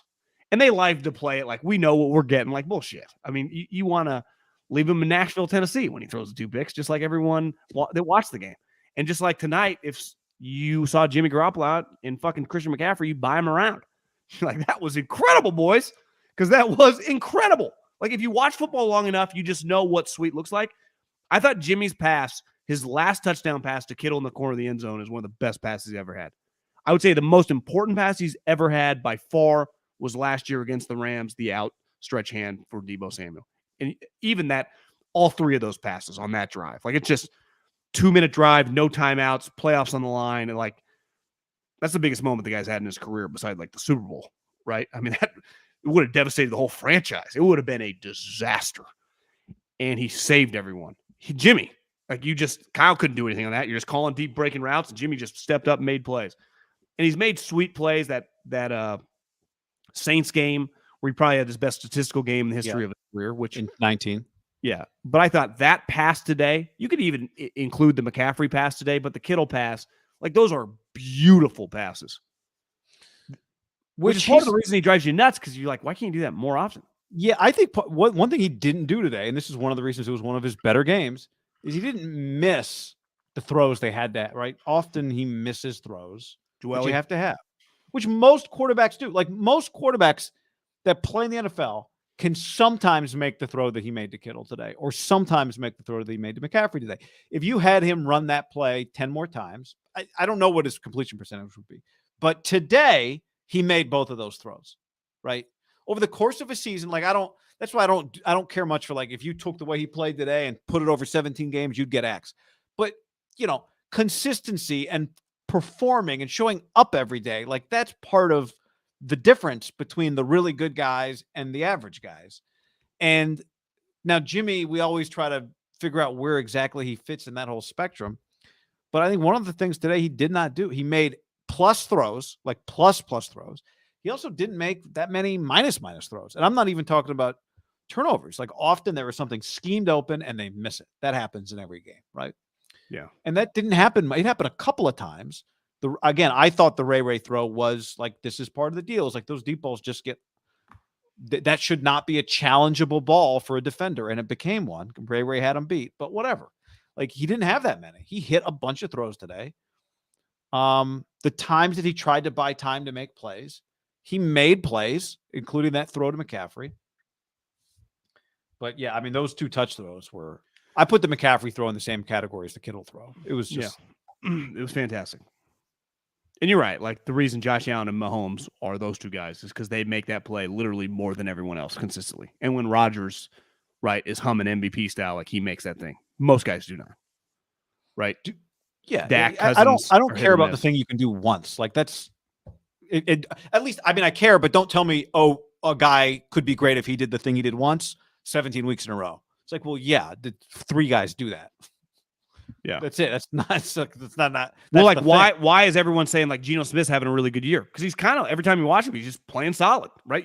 If you play solid NFL football every single year or every single week as a quarterback, and you have some talent around you and a good coach, like, you're going to win 10 games. Like, you're just going to win 10 games if you just have a solid season, 25 to 30 touchdowns, 8 to 10 picks. You have a good team and a solid defense. Like, your team's going to go to the playoffs. Like, that's a fact. Right? Your team is not going to be under 500. Now, maybe you go 9-8 and miss the playoffs, but your team's going to be solid. Like, you will not be bad. So that's why the 49ers have just been really competitive, because they get the good and the bad. So his good is like, they're going to win. In his good games, they're going to win most of them. Yeah. In his bad games, sometimes they're lucky enough because their defense is good. Right. If they could just get consistent Jimmy Garoppolo, like, they could rattle off 5 of 6 games. Right. But what won them the game today from Jimmy was not 84%. Bet you don't duplicate that, right? A lot of what won them the game today was the winning plays when you had to have winning plays. I mean, it was both. I mean, 84% is hard to beat. Yeah, it was not throwing picks. But just winning play. He made winning plays. Like, I think there are games where they have to manage around him. And the play calling is always going to be that way. But today the McCaffrey play, to me, John, was just, that play could have gone either way. You run that play 10 times, half the time it's not a touchdown. Today it was a touchdown. I agree. When they had to have it. Pete Carroll, I think the Kittle play was clearly schemed up for George, because George was wide open. Like you said, it wide open when you throw it is not wide open when because the DB breaks off the underneath guy. It's probably an easier play to execute lower, at like the 50-yard line, right? Because if you do get behind him, you have more room to play out. Like, there's a finite, like, it ends at the white line. Like, he just kind of has to hug the line. There's a perfect example of like why it's harder sometimes in the red zone.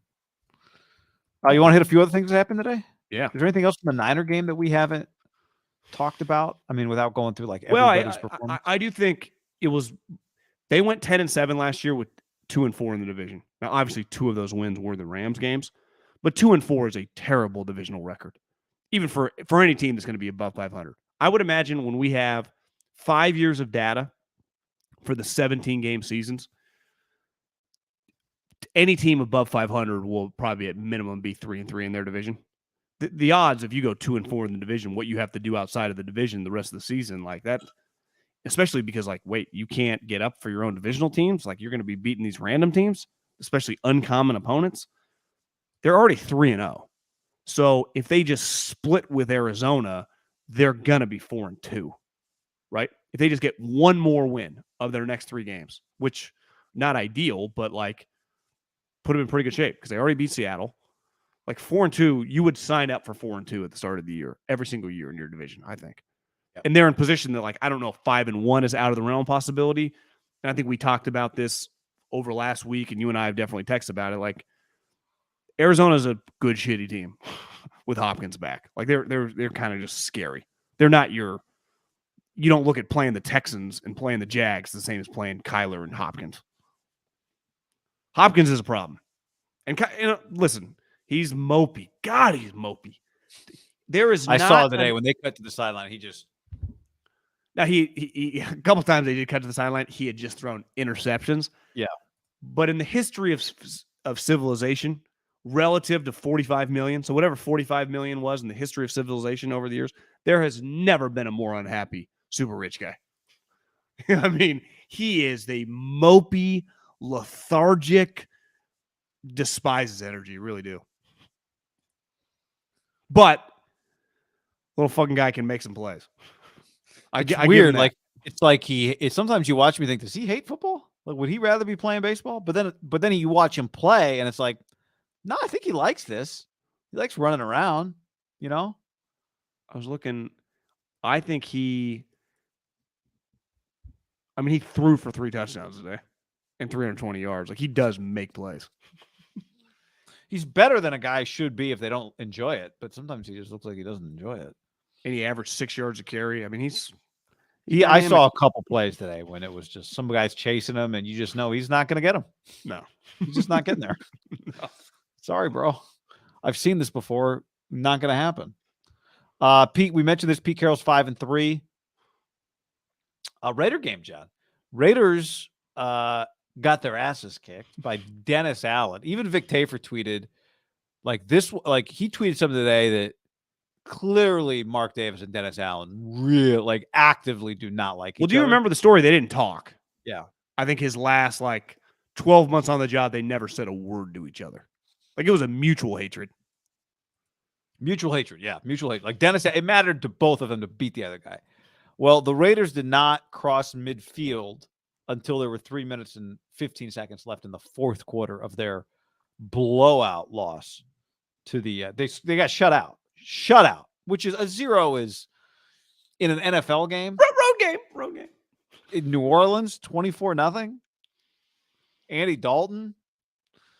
Jared Stidham came in and threw for 72 yards. Gutierrez was all over. They had another post-game meeting, the two of them, the owner and the head coach. So this is now 2 in, I think, 4 games, 2 and 3 games. Josh McDaniels and Paul and Mark Davis had a post-game meeting. Had another one of those lengthy chats. Which is, to me, one thing at home. On the road is just weird. Like, can we just get on the plane and get home, and maybe we can just talk Monday, Mark? Fly into Florida. They're spending the week in Florida, I think. Okay, well, can we just get a conference room and we'll talk Monday? Like, what do you need to know right now?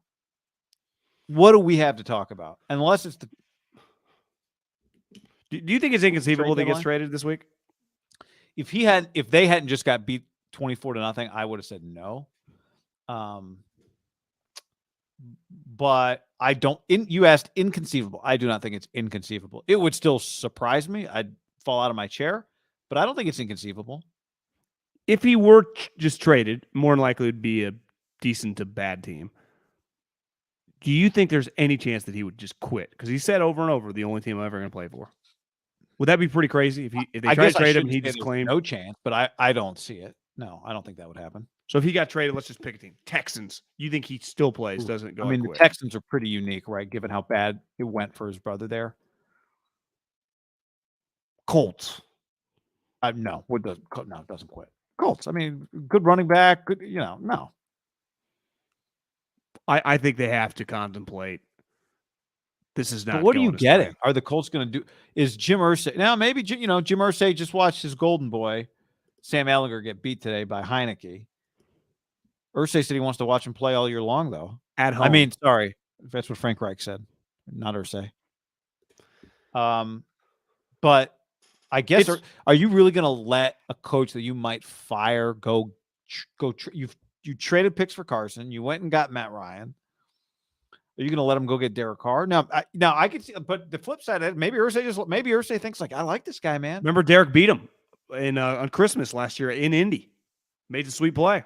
Irsay might like him and think, when are we going to get? Well, what's their pick situation? What's Indy's pick situation?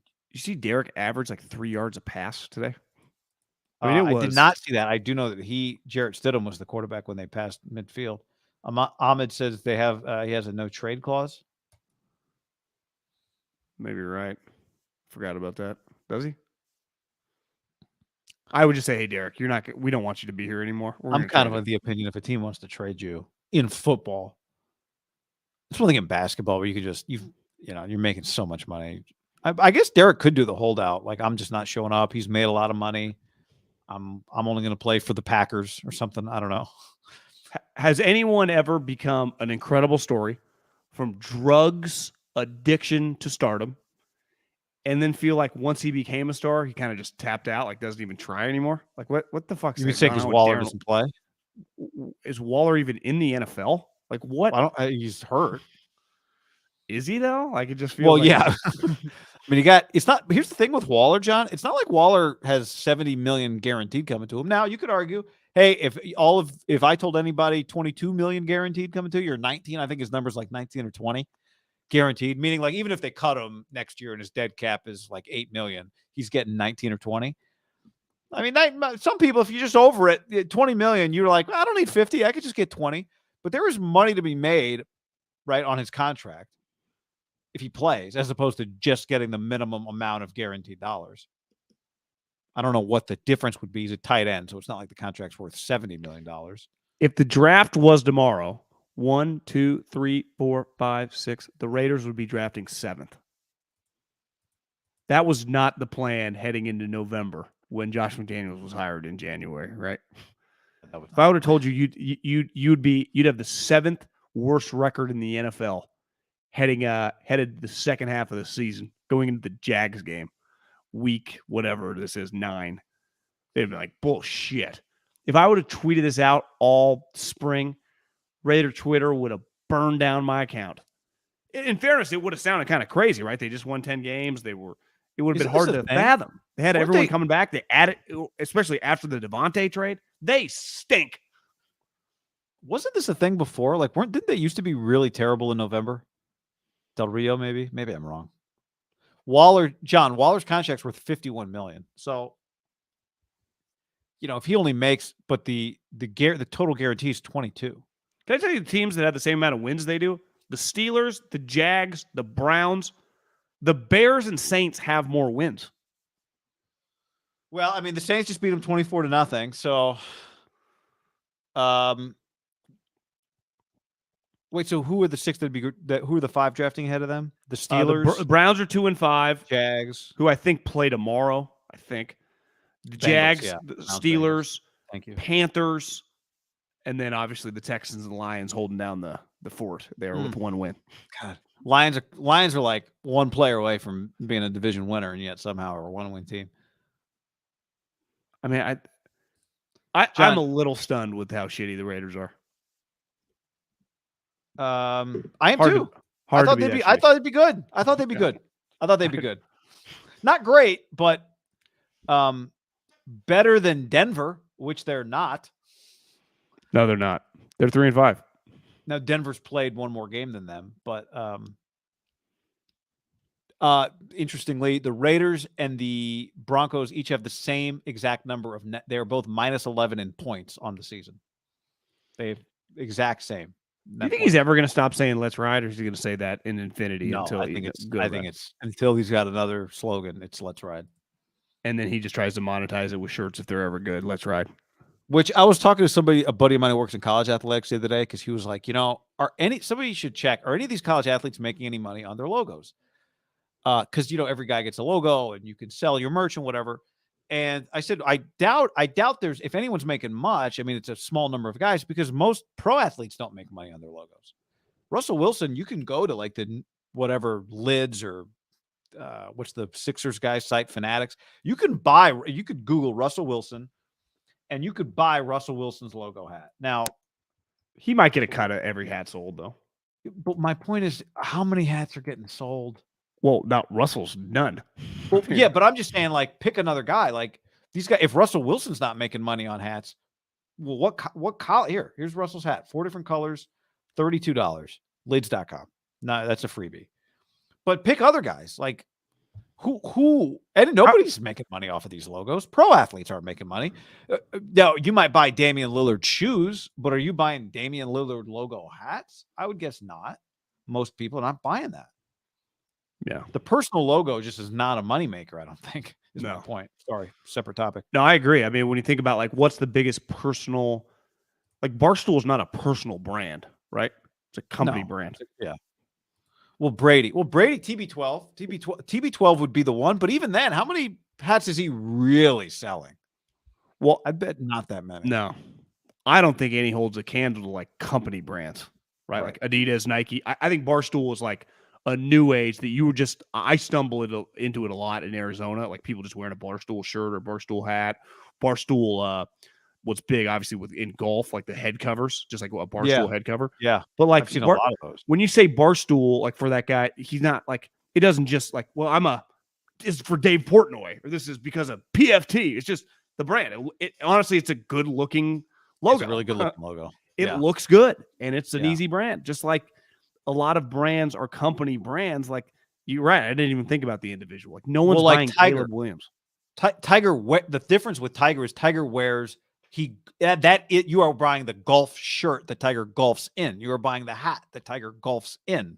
Tom Brady does not golf in his TB12 hat, right? No, you're not buying the on-field basketball shoes are different because you're buying the basketball shoes. They're sneakers. You can just wear them. And the difference too is like, it's still like I'm buying a TW shirt, but it's also a Nike polo, right? Like, that too. Like for me, like I wear the Tiger Woods hats. I have 3 different colors, partly because I'm bald, and when I play golf, they're great hats. Yeah, they're first fantastic and foremost. hats. And like you said, he is very loyal. He's very loyal to that hat. Like he wears the shit out of it, right? Yeah. PJ Walker, John, to DJ Moore, 68 yards to tie the game. DJ Moore takes his helmet off, runs around, 12 seconds left. So poor Cairo Santos has to make a whatever. What did it turn out being? A 37-yard field goal? Well, no, it got a 15-yard penalty, right? That's what I mean. So it was a 32-yarder plus 15. So it's I think it was a long field goal. Yeah, sorry, 52. I did the math wrong. 52 for the point after. Awful. No sympathy. I have none for DJ Moore. Like, we all know that this rule's been along for so long. We know the rule. It's a dumb rule, maybe. You cannot. We all know the rule. You can't do it. No sympathy. My issue, I think it's pretty stupid. I get it's the rule. If they're part of it, there's still time left on the clock. Now, whoever was, it was Jonathan Vilma. He's like, you got to act like you've been there before. It's like, Jonathan, the fucking guy's been in the league for 3 years. His team has sucked. He's literally playing for an interim head coach, and PJ Walker threw him the ball. He's never been there before. Also went to Maryland. Probably was not there a lot. No. And I would say they win that game, they're going to be in first place. Like, there was a lot. It was like a Hail Mary to win the game. Like, stupid, yes. I have some sympathy for the guy. Now, late in the game, he dropped a pass that would have that could have helped him win the game. He missed another kick. I know DJ Moore didn't, but the kicker missed another kick in overtime. I know. It was awful. But it's weird because you're like, see, you don't want to trade DJ, but the other hand, you're really pissed at him if you're the Panthers. That game was fun. That was a really good game. Yeah. Eagles now 7-0. Steelers are 2-6 after that blowout today in Philly. Safe to say that record of Tomlin's never been under 500 is coming to an end. It is. But, I mean, pretty good run. And when you watch this thing, you go, maybe just put the running back on the shelf. Just preserve him for next season. It's really pitiful. I hate watching good running backs on shitty teams like Saquon for so many years. It's just such a waste. It's pretty fun to watch A.J. Brown on good teams, though. I mean, he's changed. I mean, he's not going to win the MVP, but I don't think there's any question he is one of the most valuable players in the NFL. He goes from the Titans. You see that what the Titans scored today? 17. Yeah. A.J. Brown had 6 for 156 and 3 touchdowns. He's a monster. Yeah, he's good. I mean, it's just. Jalen's pretty good. I mean, threw 4 touchdowns, 285 yards. His ball, I mean, those touchdown passes to A.J. Brown were gorgeous, weren't they? Just the ball flight. He throws it beautiful. He's so compact. Jalen Hurts is. I love watching Jalen throw. Yeah. They look I did hear a gambling guy say that, once they beat the Cowboys, they are favored in every game moving forward. Like, they are, just from the math, I mean, they are probably looking at worst, I would say 14-3 means they have some weird losses. I mean, are we talking about a 15-2 team, and one of those losses they just pull off the dogs week 18 or whatever? Even though it's a hard game to play, right? You sit everyone, and then you get a bye week. That's a long, separating, with it. Then you're playing a team more than likely that's had to play some meaningful football the last couple of weeks and then won a game, a lot more momentum. We saw the Niners take advantage of the Packers that way. The problem could be, and I don't think the Giants are good enough, so I don't think this is going to be a problem, but they play the Giants week 18, right? When you have 2 teams that kind of have it's one thing when you're playing the other team is playing their asses off, but let's just say the Giants have their wild card wrapped up, but are not going to win the NFC East, then they may. Oh, I don't think they're going. I think the Giants might still miss the playoffs. Eagles' schedule is Texans, Commanders, Colts. That's their next three. Texans, Commanders, Colts. How about Commanders? Kind of alive.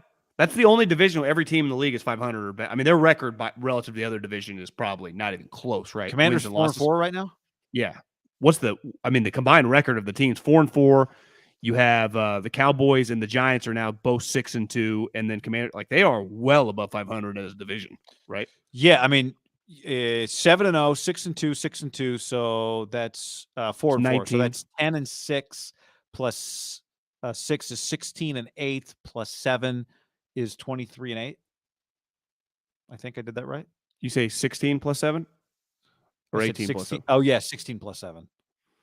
Yes, 23. So 23-8. It's a powerhouse division right now. Wow.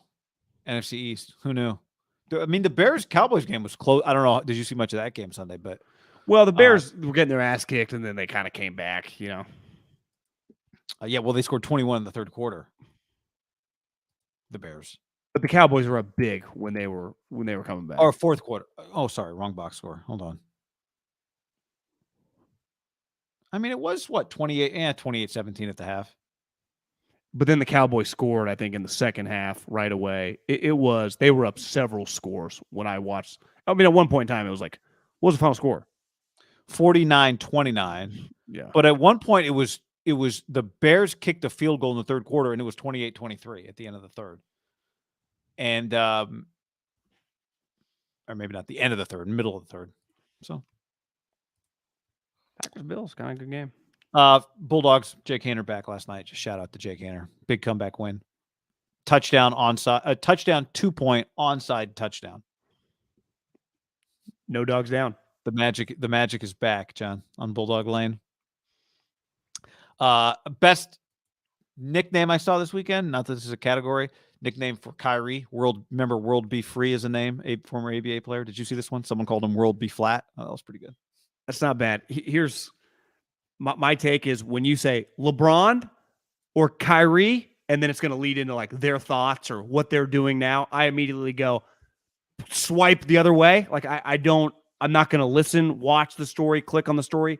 Simply put, I don't give a fuck. So Kyrie, for example, like I clicked on his press conference and I'm like, what am I doing? I don't know one human being, one rational human being that gives a shit what this guy thinks, says, is doing. And then you start listening to him talking like, why did I waste 2 minutes just listening to this guy? Like, what? I can't believe. But him and Friedel got in a pretty good back and forth. I normally don't seek out anything he says. I never have, probably. But that one I looked for.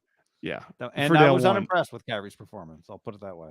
Well, but of course, have you watched him talk for a while? Like I just, not much. I'm out. No, I avoid it. But because I know I'm not going to be. But that one was, you know. What's he talking about? Well, there's nothing like the guy who acts like the smartest guy in the room, but then can't actually doesn't want to have a debate about it.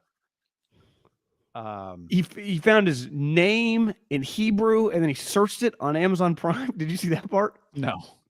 That's how he found the movie, he claimed. Because Kyrie in Hebrew means something, so he typed it into Amazon Prime. You know, it's like, I can't. Honestly, I was disappointed in myself for watching it. But I'm glad that I saw the Friedel back and forth about, you just want to clip this to Instagram. I was like, he's kind of right there, even though I don't think Friedel is necessarily doing it. On that one, I don't. No, but his point is, Kyrie's wrong, but ultimately it does get clipped to like what he's talking about. It ends up there and then becomes. But it's ending up there anyway. So, they're 1-5. I don't know if you noticed. Yeah, I decided, John, they're not my Nets anymore. I forgot to mention that to you. Lakers last winless team in the league. They are. Did you see the clip that somebody tagged us in of Rob Lowe? I mean, what's his name? Michael Penix. Pelinka. Talking to the team about the championship. Did you see that whole video? Did you watch that thing? That was that this year? Like talking to this team? Might have been. I didn't do any digging on it, but it made me laugh. I was thinking, and listen, LeBron, I once was a huge LeBron guy. He just annoys me now. If I was in his shoes, Like him specifically. I don't give a shit about Anthony Davis, what he thinks of that, or Russell Westbrook. If you're LeBron, like, you had to be like, am I in Bizarro land? Am I in Bizarro world? Is this guy, my general manager, who was a rotational guy at fucking Fab 5 30 years ago, who then was an agent for like Kobe and company, is telling me about championships? Like he's Jerry West Jr.? I didn't feel sympathy for LeBron having to watch that fucking moron who Jeannie Buss, let's face it, Jeannie Buss is like a mixture of Mark Davis and Dean Spanos, but she has Ramona and ESPN's PR campaign on her side. Like, Jeannie Buss is a terrible owner. I mean, awful. Her franchise is in shambles. She's lucky that LeBron literally just wants to live in 90210. And this is, listen to the Laker fans, he hates your franchise. Like, hate would be strong. He doesn't give a shit about your franchise is meaningless to him. The colors, like Kobe, Magic, it meant something. It means nothing to LeBron. It means nothing to Clutch. It's just a financial vehicle. He's using Jeannie. He thinks Pelinka's a village idiot. I mean, they are going down like the Titanic, and I enjoy it. I saw Cowherd tweet something today like, get LeBron help. Which I agree with, but LeBron signed up. LeBron didn't get traded there. LeBron didn't get drafted there. LeBron went into a meeting room with all these people and said, I sign up for this. So I don't have any sympathy for that. Right? Yeah, he just resigned for $95 million. This is what he signed. This is what he signed into. So get him help. Sure. Whatever. This is what he signed up for. Eyes wide open. So I don't have a lot of sympathy for that. This is not a guy being held hostage by his franchise.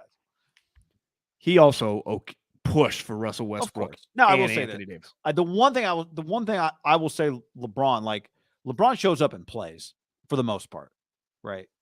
Like he's had a long career, and most nights I know if a game matters, LeBron's going to play his ass. He's going to be there, and he's going to play his ass off. So on offense, I know, but that's still. I mean, come on, that's the NBA by and large, historically.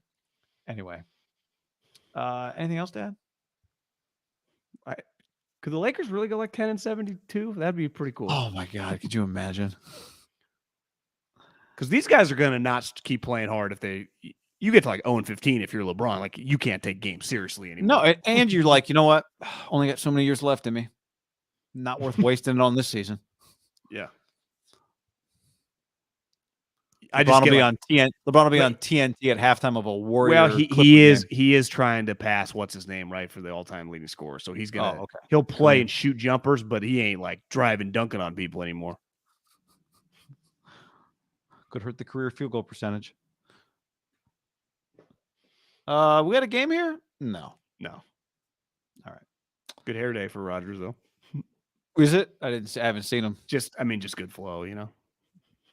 All right. On that note, good show. Thanks for hanging, everybody. Share it. Yeah, have a week. Let's have a week. I don't think we missed anything, but all right, everybody. Later. Thanks for hanging. Adios. Palinka.